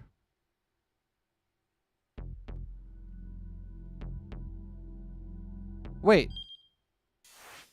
Oh, okay. No, we are. They'd pulled up outside on a dilapidated old pool hall. You're a lifesaver, Minorikawa clapped, a hand on Kimizuka's shoulder. Just be sure to be careful, sir. Minorikawa nodded. Huh, what? Chiaki asked, looking up. What are we being careful about? Nothing, Minorikawa said. You just wait here in the car. So that copy to finish up, yeah? Well, yes. All right, then. Chiaki frowned but resumed her typing. And you wait here, too, Minorikawa said to Katayama. But of course, that goes without saying. Incidentally, you have 49 minutes and 6 seconds remaining. Minorikawa did some quick maths. The shot right here. The half hour he'd already set aside, that left him 19 minutes. However dangerous SOS might be, he couldn't afford to hesitate for even a single second. Bracing himself, he stepped out of the taxi and headed for the pool hall. Whew. Minorikawa took a deep breath as he approached the grimy door. Here goes. He drew his leg back and gave the door a hearty kick. Hope he becomes the Labyrinth MVP by revealing his hidden character trait, Dungeon Crawler and or Escape Room Veteran, whichever is more applicable. What the heck? What is this place? Minorikawa had come to in a pitch-black void. A cold wind blew from deep within the darkness, carrying with it the sound of bestial roar. It almost looks like a dungeon of some sort, Minorikawa said. Well, I anticipated this much. He pulled a fountain pen from his pocket. It's no good bringing your gear with you if you don't actually equip it, he said. Pen clutched firmly in his right hand, he strode boldly into the darkness. Oh, ho, ho, ho! A branching path, huh?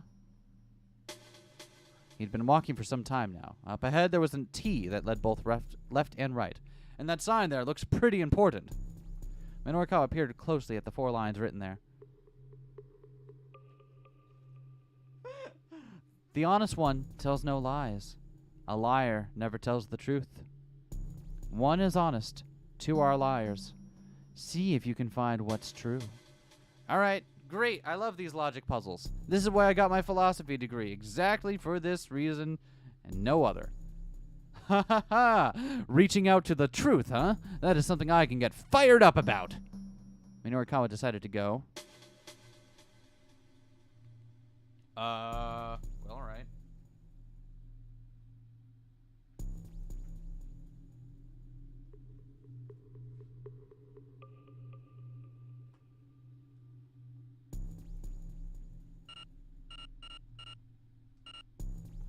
Cannot open the time chart during this scenario. Awesome.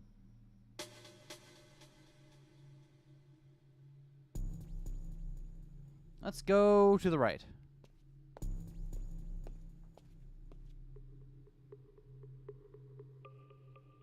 After making his way along a chilly passage, he emerged into a chamber of about 10 square meters. A green cat wore a white sign around its neck.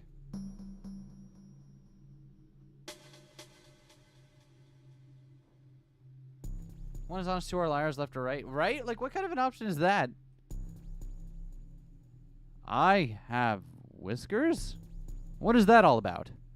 The green cat grinned proudly at Minorikawa's inquiry. It's a hint, The cat said. It's saying that whatever it is has whiskers. Ah, I see. So by getting hints like this, I'll eventually be able to solve some riddle and win the challenge? I can't answer any questions. All you get is what's written here. Now, proceed. I don't need to fight you or anything? Nothing of the sort. I'm not much into pain, really. Instead, I'll leave you with a warning. The green cat lowered its voice. There's a liar in here. A liar? Yeah, the blue cat is a liar. Okay, hold on. Okay. G says blue is a liar. It also says I have whiskers. Lime-flavored furry. Perfect. Only the green cat tells the truth.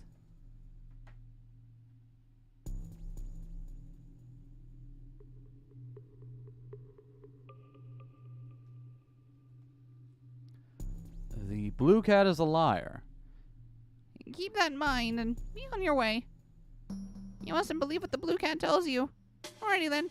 See ya. And with that, the green cat scampered off down the passageway. Minorikawa followed in the same direction. He came to a dead end. There was a large hole in the floor. A ladder extended down through the darkness. There appeared to be no other way to continue. Minorikawa headed down.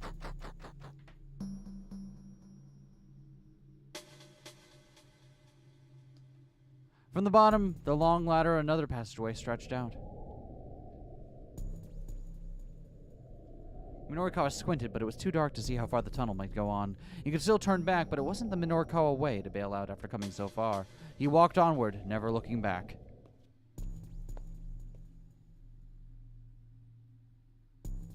After a while, he reached another T, a choice of left and right again. Minorikawa went.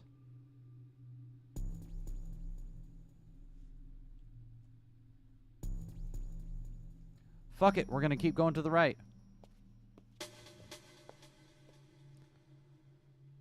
Hello. This time in the room at the far end, another long straight passage, he found a red cat waiting.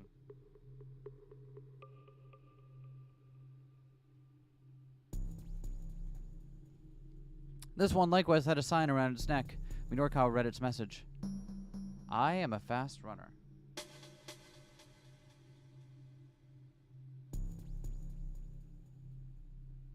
Okay. I am a fast runner. Huh. He took his pen back out and jotted down the words on the palm of his hand. Have you got that? The red cat asked. Yeah, you got it. Anyway, I'm off. Wait, hold on, Minorikawa called out. The cat stopped. The green cat earlier told me something. It said the blue cat is a liar. Oh, is that so? So what about you then? I only speak the truth.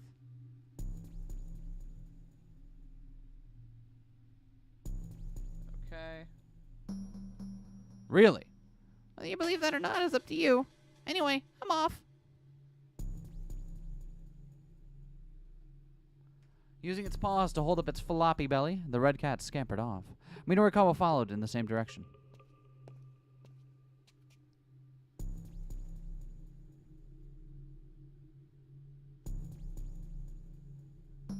He came to a dead end. There was a large hole in the floor. A ladder extended down through the darkness. There appeared to be no other way to continue. It was practically begging him to climb down it.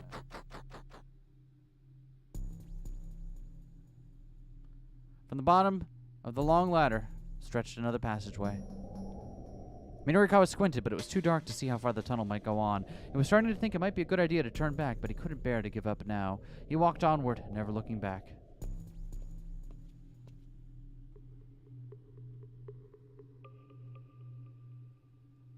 After a while, he reached another T, a choice of left and right again. Minorikawa went. We'll keep going to the right.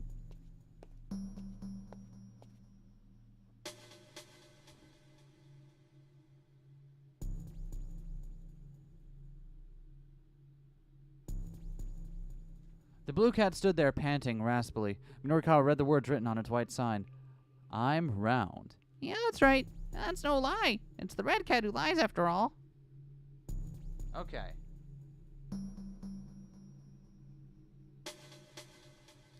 Right, got it. Make sure you hammer this into your head, okay? I'll be fine. Right, time to move on. But as Minorikawa began to head down the passageway, the blue cat hurried to bar his path.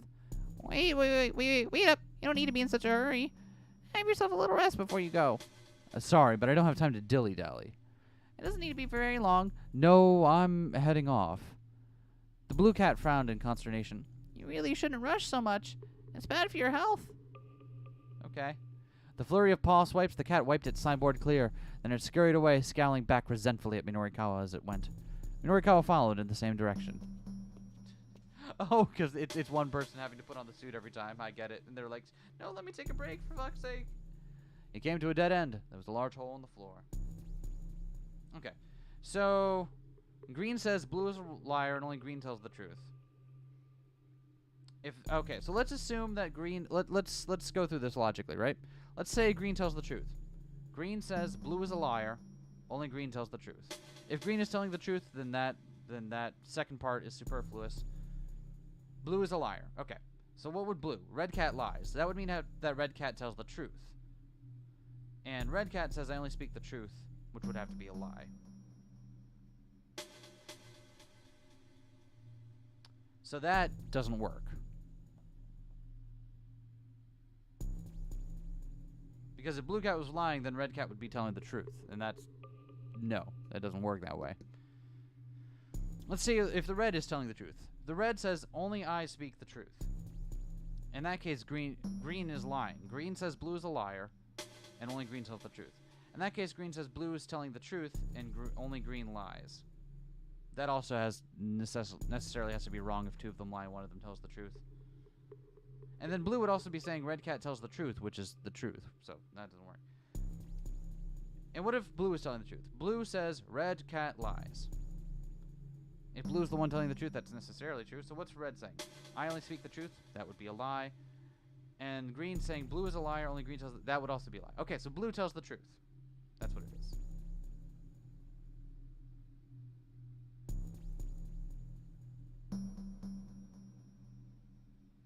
Perfect. It came to a dead end. There was a large hole in the floor, and naturally, there was a ladder. Minorikawa headed down as a matter of course. At the bottom of the absurdly long ladder was, as expected, another long, narrow passageway. No longer harboring any thought of turning back, Minorikawa pressed onward. I wonder if the T's actually do anything.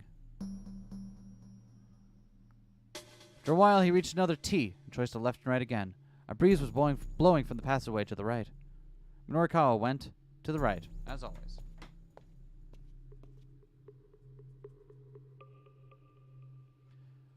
Making his way toward the source of the breeze, Minorikawa spotted a light far in the distance ahead. Could it be? There was no doubt about it. It's the exit! Minorikawa broke into a full-on sprint. And yet, no matter how much he ran, he couldn't seem to reach his destination. On and on he went, but as far as he could tell, the exit got no closer. Meanwhile, the hallway was getting lower and narrower. Soon the ceiling had descended to just above his head, and the walls had closed in until he could touch both simultaneously. Before long, he had to turn sideways to continue. Still, he pressed ahead until he no longer had the place to stand. And then he stopped. Then he dropped to all fours and crawled along. Eventually, he was forced to writhe along his belly, and even then, the distant view of the outside seemed impossibly far away. Can run into other events instead of cats at the T's. I think you just got lucky. Oh wow! Hey gas guy 9. Thank you.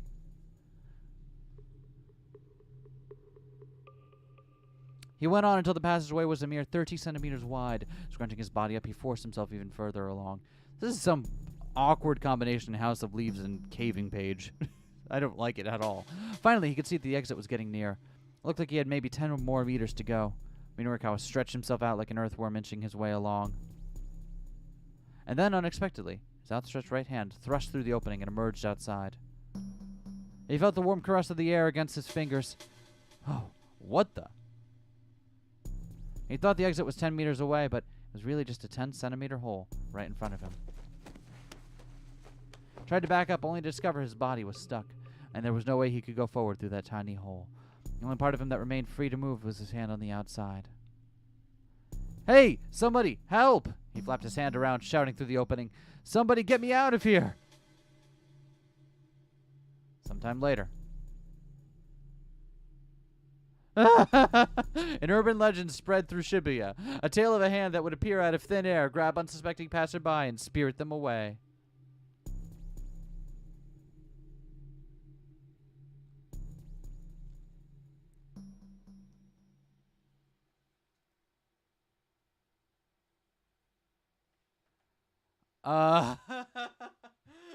Return to the dungeon entrance, return to the surface, or go to sleep. Let's try that again.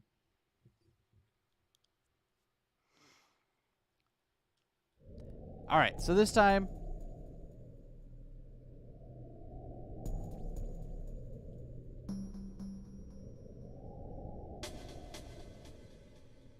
Okay, so this time we need to check. Wait, hold on. How many routes would this be? 2, 4, 8, 16? Okay. So, it looks like there's 16 different endings? Unless the paths meet up with themselves. Ho ho, a branching path, huh?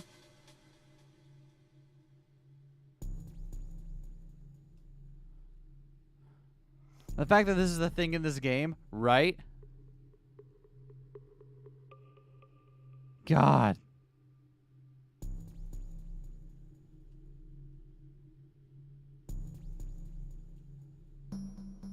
Okay, so let's... I think what we'll do is we'll do depth first, right? We'll go right, right, right, and then left at the very end.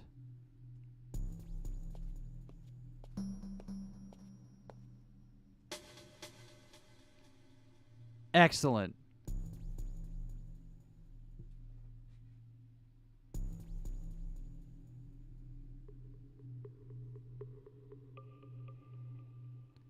All right, later, cats. The one thing I wish this game had was a faster fast forward option, but, you know, beggars choosers, right?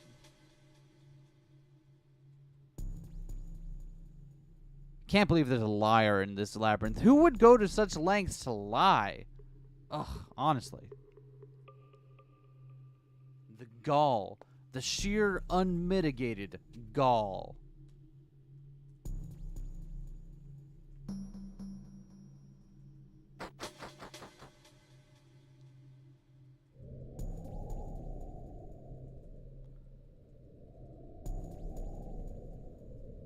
Alright, so we're going to keep going.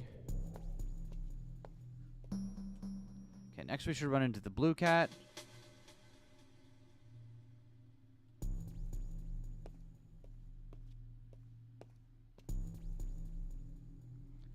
At least we figured out who told the truth. Who told the truth, right? That's easy. That was easy enough. Or no, this is red cat. Right, blue cat is next. Okay. And of course it's Minorikawa who gets this silly, silly game, right? The big Dorcas.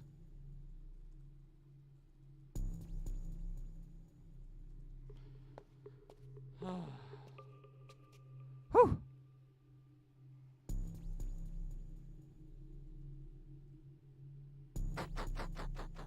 I don't know about y'all, but it's fucking miserably hot where I'm at.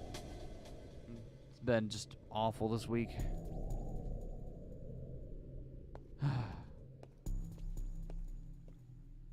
I don't know if my little tiny personal fan here is audible on the microphone or not, but regardless, it's staying on because I'm not letting myself die in this heat.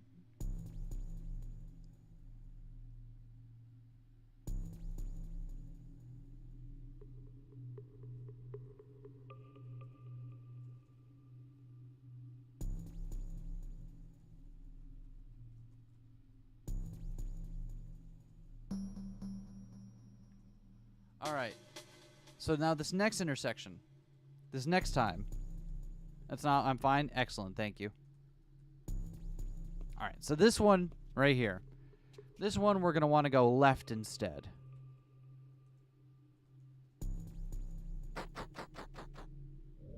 Alright. And we'll see where that leads us.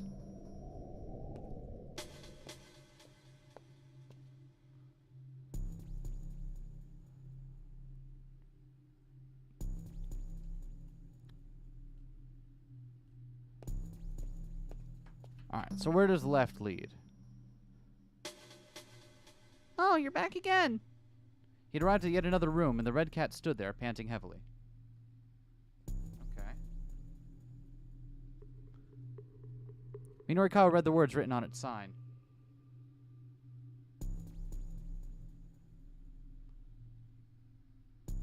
I live in Africa. Okay. No need to worry. Red cat, only ever tells the truth. That's the same thing they asserted last time. Okay. Seem to be in pretty bad shape there. Oh, The cat broke out into a little coughing fit. Well, anyway, Minorikawa said, I guess I'd better move along. But as he began to head down the passageway, the red cat hurried to bar his path. What is it? Oh, nothing in particular. Could you please get out of my way then? How come? Because I need to keep going? Where are you going? Onward from here. Oh, I see. The red cat frowned and clicked its tongue. Did you just click your tongue at me? Of course not. The red cat turned and hurried away, coughing intermittently and shooting resentful looks over its shoulder as it went. Minorikawa followed in the same direction.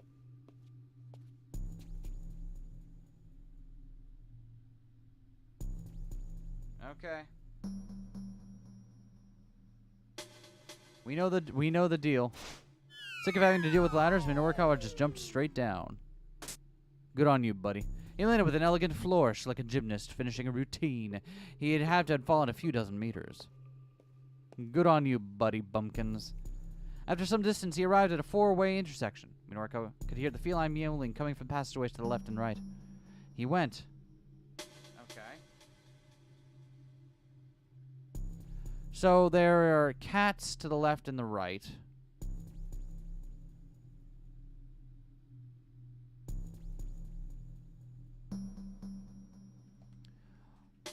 Do we need more cats? We've always picked the right option. Whenever she couldn't decide, she'd always pick the right option, after all. Follow the cats, what could possibly go wrong? Yo, Doey Wario, thank you for coming by. Let's see. Blue 2. At least we've already decided who to believe. He soon came to a small room and found the blue cat there. Read closely. Written here is the truth. Minorikawa looked at the sign. The blue cat does indeed tell the truth is the thing. So, I'm sorry, just what the heck is this? It's the truth.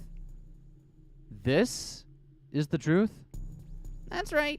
Okay, but I have no clue what it's supposed to mean. Stop your yapping and just note it down. I'm noting it down. I'm noting it.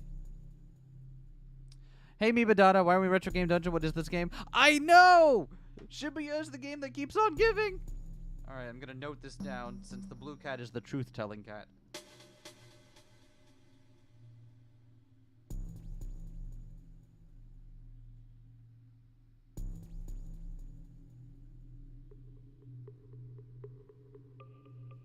Oh god, that's awful. Oh god, this is awful. Oh god, I'm so glad I never have to show this to anyone other than myself. And Vivian if she's looking over my shoulder right now. I'm trying to copy that drawing.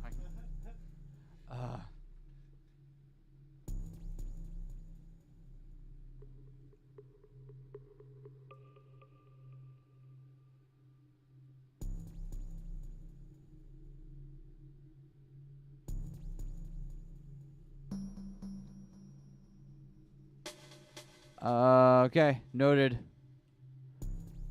Hold it right there, Buster. The blue cat snapped. What's the deal with that scribble? Scribble. Don't you go drawing garbage like that. Not after I've gone to such effort to share the truth with you. Hey, I just drew the same thing you've got drawn on there, Minorikawa replied.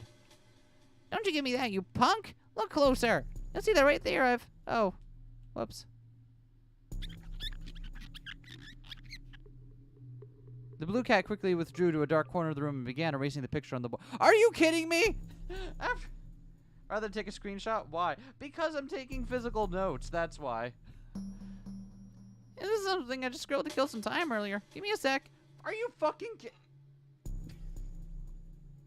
I hate this. Minorikawa waited while the blue cat sat down to write its message. It spoke each letter aloud as it wrote, making the whole process rather slow.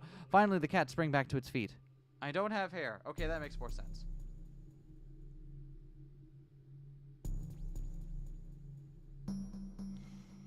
Now read this. I don't have hair. That's the truth. You got that, yeah? Yeah, sure. I mean, the blue one is the one that tells the truth. Sure note that down now. Minorikawa jotted the words on his palm. Well, don't let yourself get tricked by the red cat. See ya. This makes sense to you? Yes. So we've already had... So, Mibadata, the context you're missing here is that we, at the very beginning of this dungeon, we got presented with the... with a the statement, there are 2 liars and 1 that tells the truth. We've run into a red, green, and blue cat so far, and by reasoning out what they say about one another, we can tell that the blue cat is the one that tells the truth, and the green and the red cats are the ones that lie. So now I've been slowly writing down every single one of the truth, the unrelated truth that they told us about what the object is, and from that we can presumably reason out what the hell we're dealing with here. The blue cat vanished down the passageway. Minorikawa forged onward. I'm running out of space to do stuff with here. This is getting... There was a hole in the floor, so Minorikawa dived through it.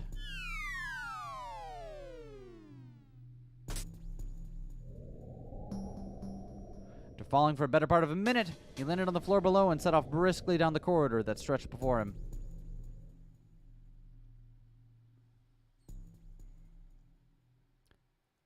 Hey, it looks like you finally made it. It was a brown cat who greeted him at the next room. B-R-O. Ah, bro. Congratulations. It bowed repeatedly in satisfaction. Oh, I made it through already? That was easier than I expected. The cat let out an amused snort. Its long whiskers bobbed about gracefully. Now then, based on the hints you've gathered, and you need to answer my final questions, It said. Are you ready? Sure thing. Once you give me an answer, you can't change it, alright? And if there's only one correct answer? Only one. You ready? Given the hints from the honest cat, what is the answer to the question, who am I?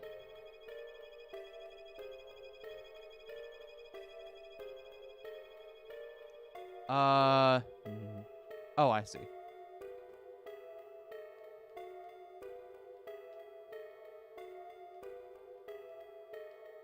Wait, why can't I scroll through?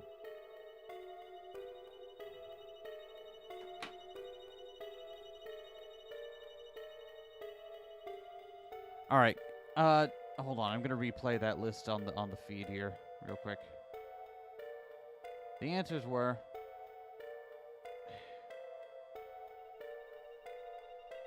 it's not a lion.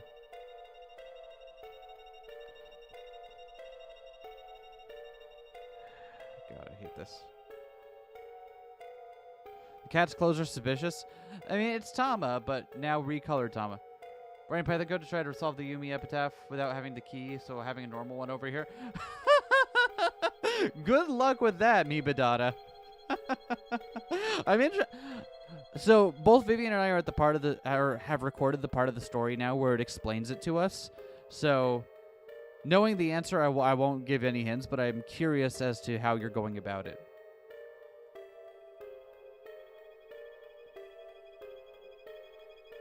Okay. So what I need to take down Brown's list of answers here. Give me just a moment here. Because I accidentally went through it too quickly. A lion.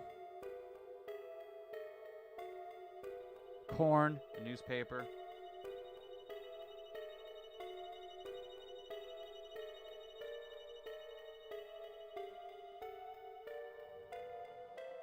And then Othello pieces, a penguin, a banana, and a banana.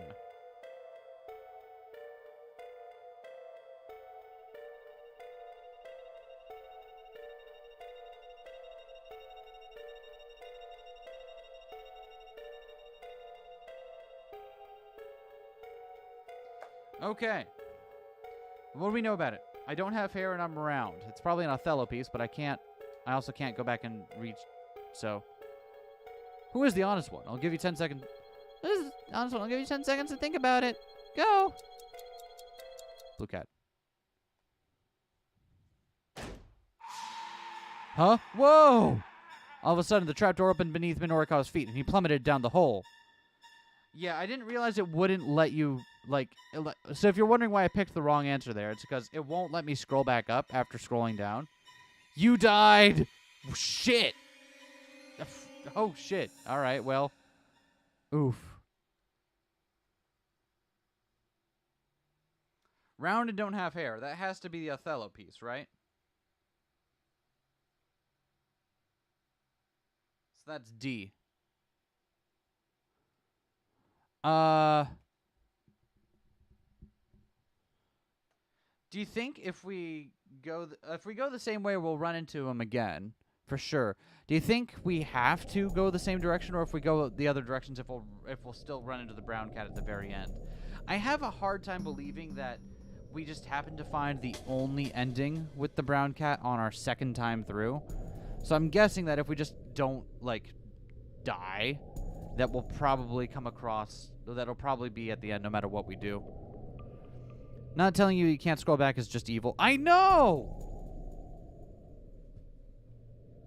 Anyway, get ready for me to fast forward through all this a third time.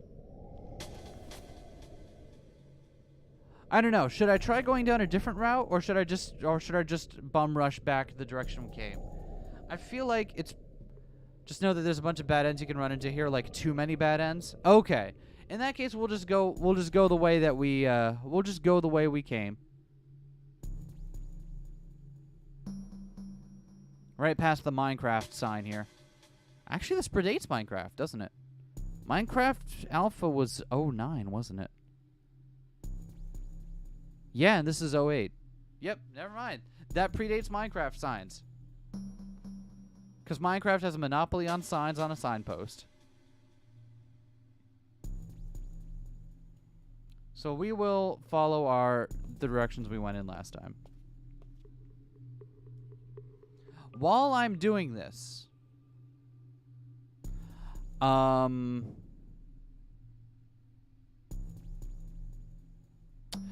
should also, because this is gonna take like a few minutes before we'll be back up where we were. This is probably the last thing we're gonna, not the last thing.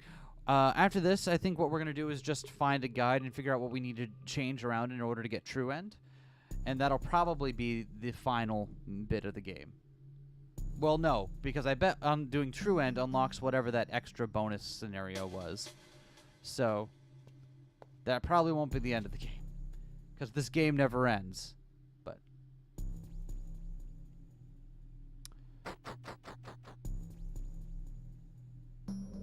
Okay.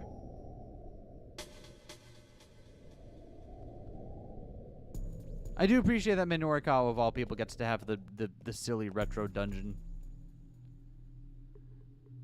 So I know where I'm sacrificing from for first Twilight, so my code will write out all subsets to fulfill second Twilight, as I understand it, and then we'll see if anything fits the third Twilight. Fascinating.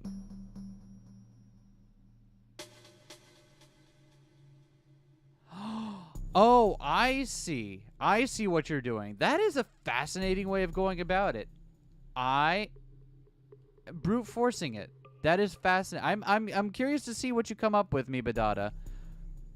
Because while it's possible to do it that way, I wonder how easy it'll be to sort out the correct answer from the noise.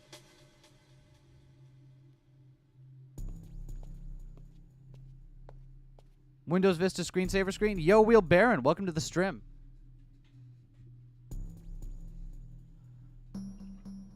It's weird to finally be in the position where I know enough about that to actually have to talk around it. Rather than stress tweeting as I dissociate while looking at maps.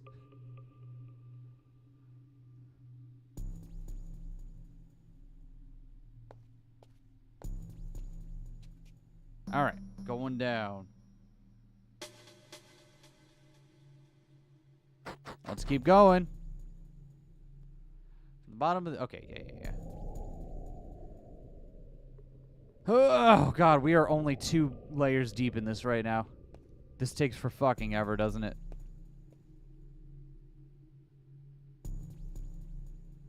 We're going to go to the right one more time. Hasn't failed us. All right, here's blue. Still the same visual novel game? Yeah, this is 428 Wheel Baron. I know it doesn't look like it, but someone in the Discord pointed out that there was a hidden like a hidden side quest at one of the points. So we went to go do it. Creative sequence of a Paper Mario game, right? Either that or like the halfway genre change of a Nier game.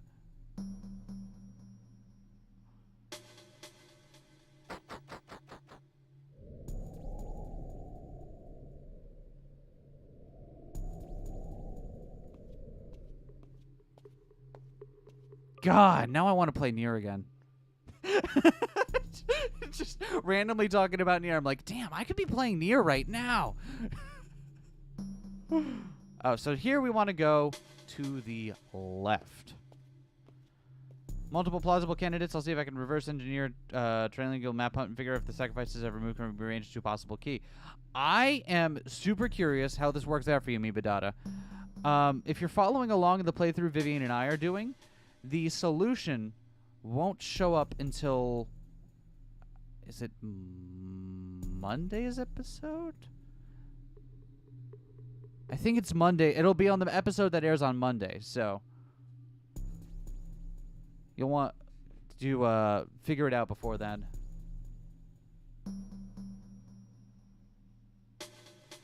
Yeah. Shut up, Red Cat. You're behind us? Okay, fair enough. You're not even done with 6. Okay, yeah, you got time then. You got time.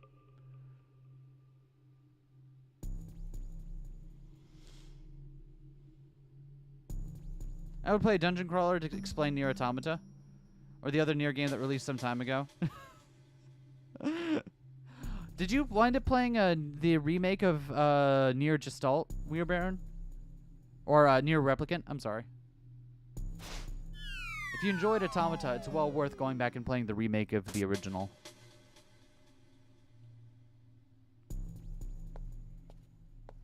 I'm trying not to turn this into a stream where I just talk about how much I love Nier, because that would just...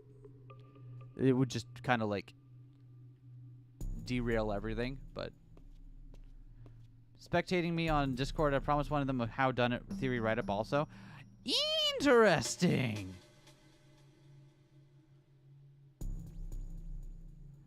Thanks, forgot the name, lol. No worries. It's well worth it.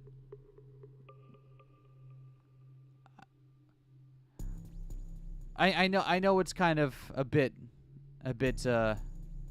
overplayed nowadays to be the Nier fan who's out here proselytizing how wonderful it is, but it's the original Nier and Automata are probably among like the 2 or 3 games that have affected me the most. Like, out of every game I've played over my entire life, everything we've ever done, Nier and Automata taken as a unit are by far the most affecting. Spoiled on Automata, but not that one. It's weird. You can be spoiled on it and it'll be fine. Automata, just need to finish my find the time with XC3 coming soon. Oh yeah, you won't have time for Automata before XC3. XC3 is gonna be that's next month? When does Xenoblade 3 release? Is that at the end of this month? No, Xenoblade 3 is at the end of this month, isn't it? Okay, here we go. Okay, don't want to fuck up now. Blue Cat Tells the Truth, and it's an Othello piece. Next Friday, 29th. Right, I remember that, because it's the day Digimon Survive comes out. I don't know if I probably won't be streaming Digimon Survive on release day because I've pre-ordered mine. And despite the fact that we're less than a week from the release date, they still haven't, the website is still not showing, like, any copies, like, in inventory. So I'm like, ugh. Sure thing. Okay.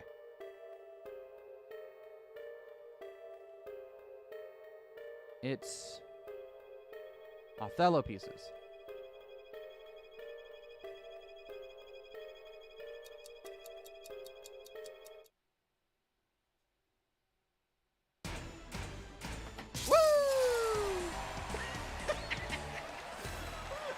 That's correct, the brown cat said cheerfully. Now then, please make your way inside. Minorikawa headed down the corridor. Comes out the week after Live Alive. My copy of Live Alive got delayed until Tuesday, unfortunately. Oh, shit. I've been hearing nothing but, like, rave reviews for Live Alive. So, like, I plan on picking it up digitally when I can. I don't know when I'm going to have time for, like, a whole-ass JRPG, but, like, I want to at least take a look at it, you know? Live Alive is apparently like a seminal JRPG from the SNES era that's only now been like remade and localized in English. So a lot of the English-speaking world is playing it for the first time. Oh, learning about Love Live. That's not. It's not Love Live. It's not. It's different from. It's different from that, Vivian. That's not Brian. That's a blasphemous. It is. He found himself facing a grimy door. There was no other way to continue. Here goes, he thought. He drew his leg back and gave the door a hearty kick.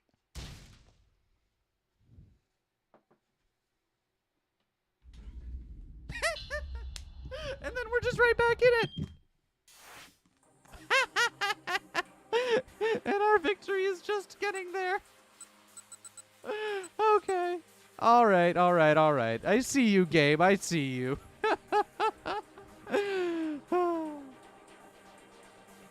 Okay. We're going to take a quick break.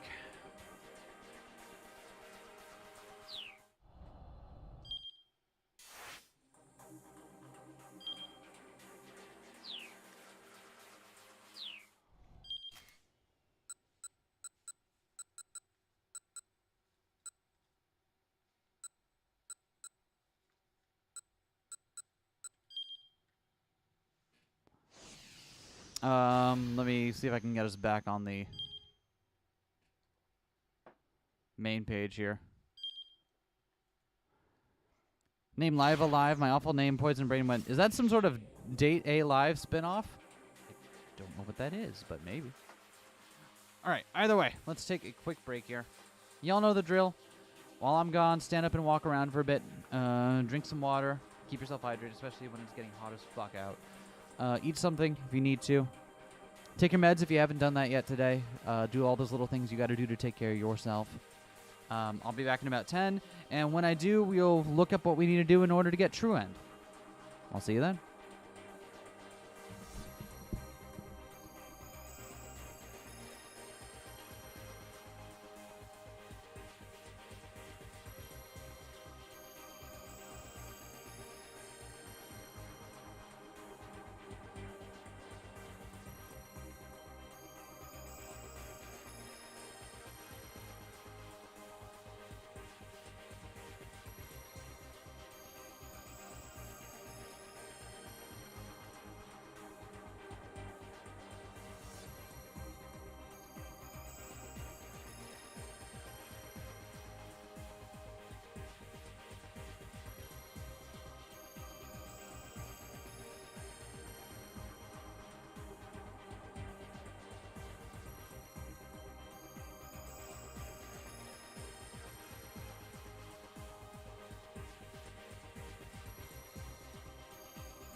Ha ha!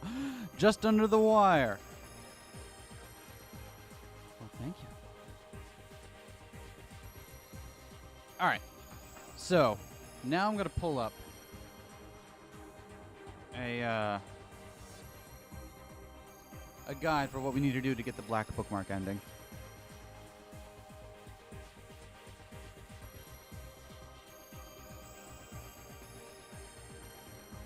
Data Lies boiled down premise is basically high school protagonist man needs to date / kiss superpowered girls to save the world. On Super Awful, but it just kind of exists. Huh, weird.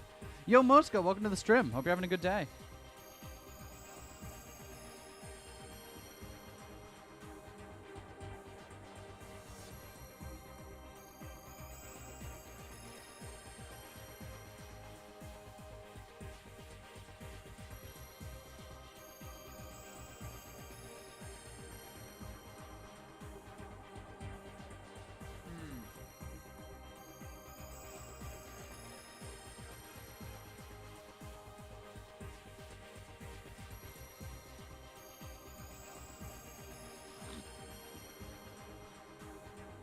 Woke up super late today? Oh, no.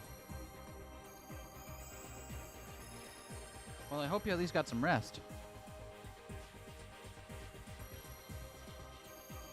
Alright. So I've got a guide here that's telling me what to do. Apparently after doing Susan A's ending, let's see. Supposed to go to Tateno at 1710.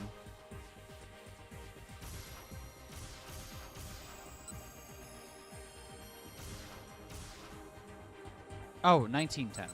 Whoops. So I keep mentally like substituting in the 24 hours for the 12-hour time, but then also adding a 1 back in front of it because my head is fucked up right now. Remember best about it are that really cringy English monologue it repeated before every episode, and then I had like a crush on the worst girl when I was like 14. Perfect. I have just spilled water everywhere. I'm going to just clean that up real quick.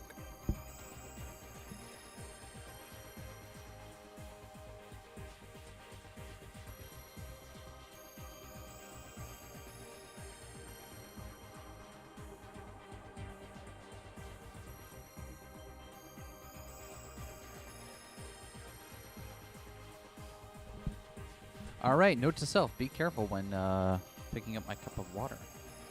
All right. So we're going to go to Tateno at 1710 here.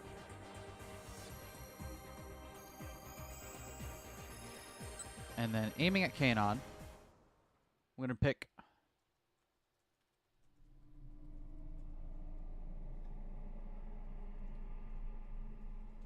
I don't want to pull this trigger if I don't have to. Yep. That's what we wanted. Let's just advance the page to make sure it's... Okay, yeah. That's all. That's all the same. Okay. I think we got most of these right on the first go-around, but we missed one of them. Jack on 1920.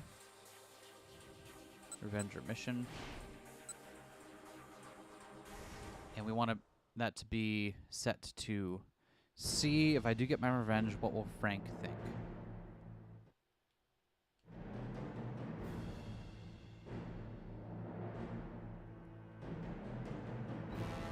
Right. Okay, that is what we picked last time. Okay. So that...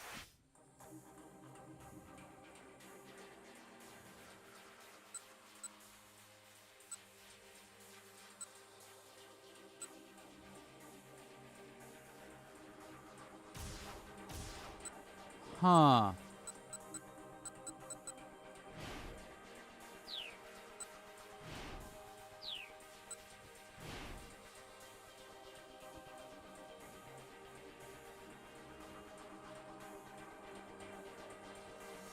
Apparently, at this point, we're supposed to get another option.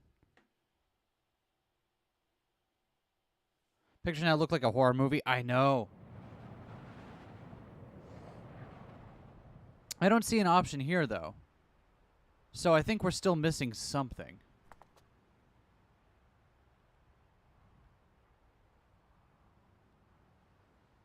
Because this is the same way this played out last time.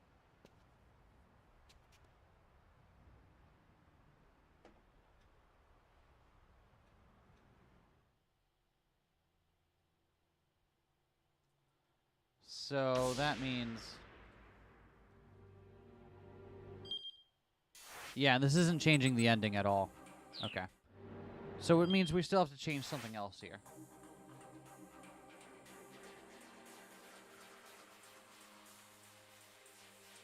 Oh, I missed something. Right. Okay, hold on. I missed something. So we want to go to Achi at 1900. Rising Emotions. Is it time for the quest to stop Alpharad from getting the gold YouTube play button? We're way too late to stop that. So the thing... Okay, here's what we missed. The thing we have to change is I need to set aside my hatred. Right now I just need to focus on catching this guy.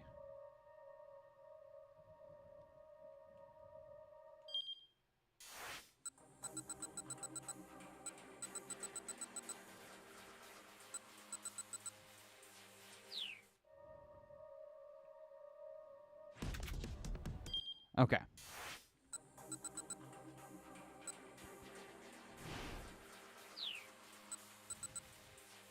Is that everything?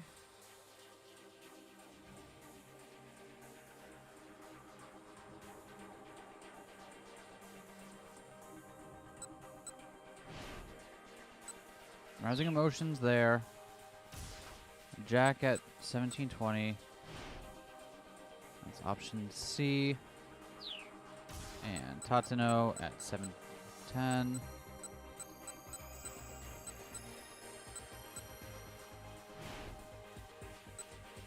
Is option B. Okay. That should be the right things. But nothing down here has changed.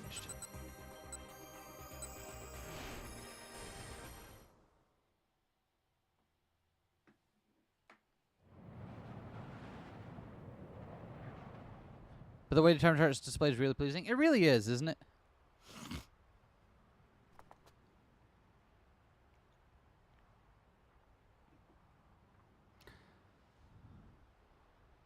Huh.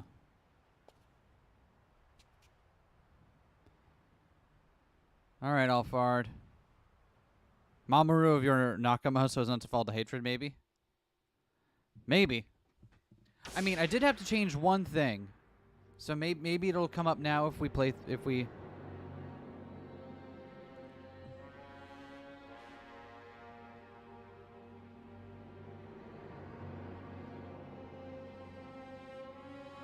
Apparently, if we did everything right, this should give us the option. This should give us an option on whether or not to shoot. So if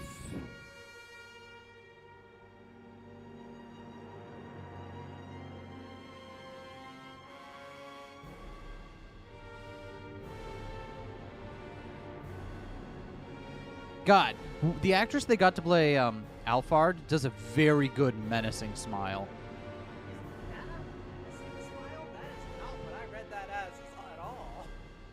You read it as. I was looking at that face and I'm like, lesbian face. Well, I mean, you're not wrong. Okay.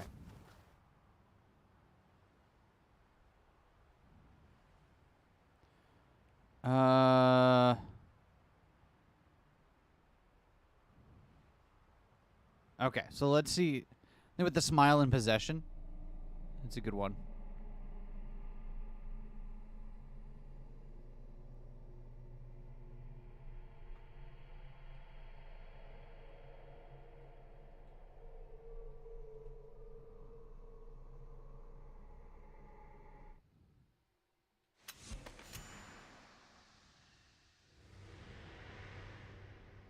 Nope. Okay, so it doesn't look like we... So it looks like maybe there's some other requirement that I'm missing. No, hold on. Because this is all the same as it happened the last time.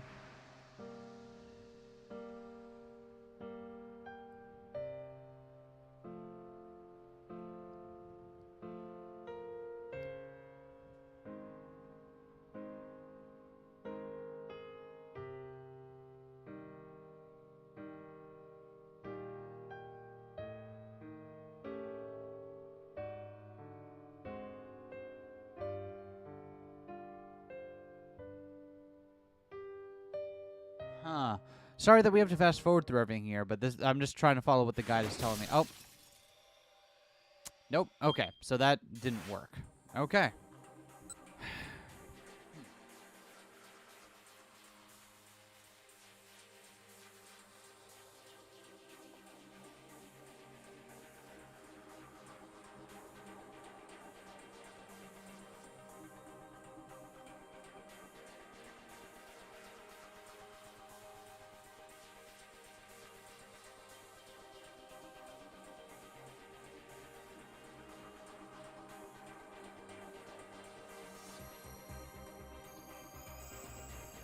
Huh.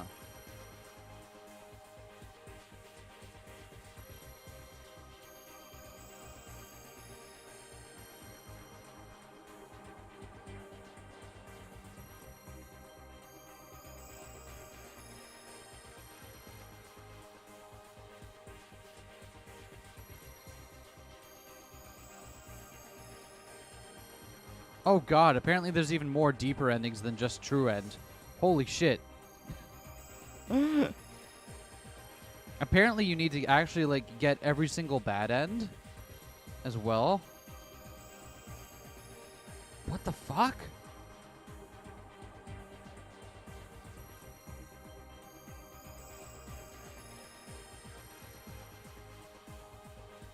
Huh.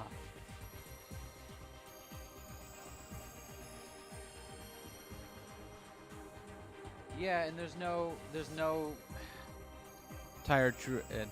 Like, and I followed the guide steps to get the ending, and this is frustrating.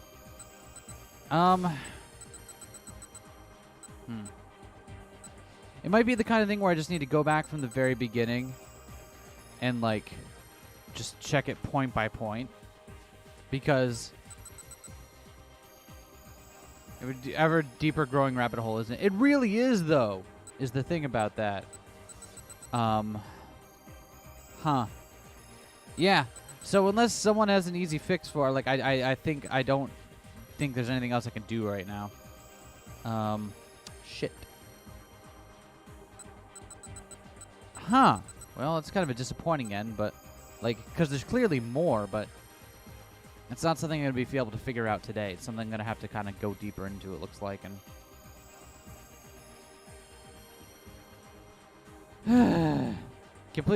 complexity to defeat the entire Zero Escape trilogy. Wheels within wheels, as I believe the phrase goes. All right, well, I'll tell you what. I think we can call that a stream. Sorry for ending it so quickly after the break, but I did not expect to hit a roadblock that quickly.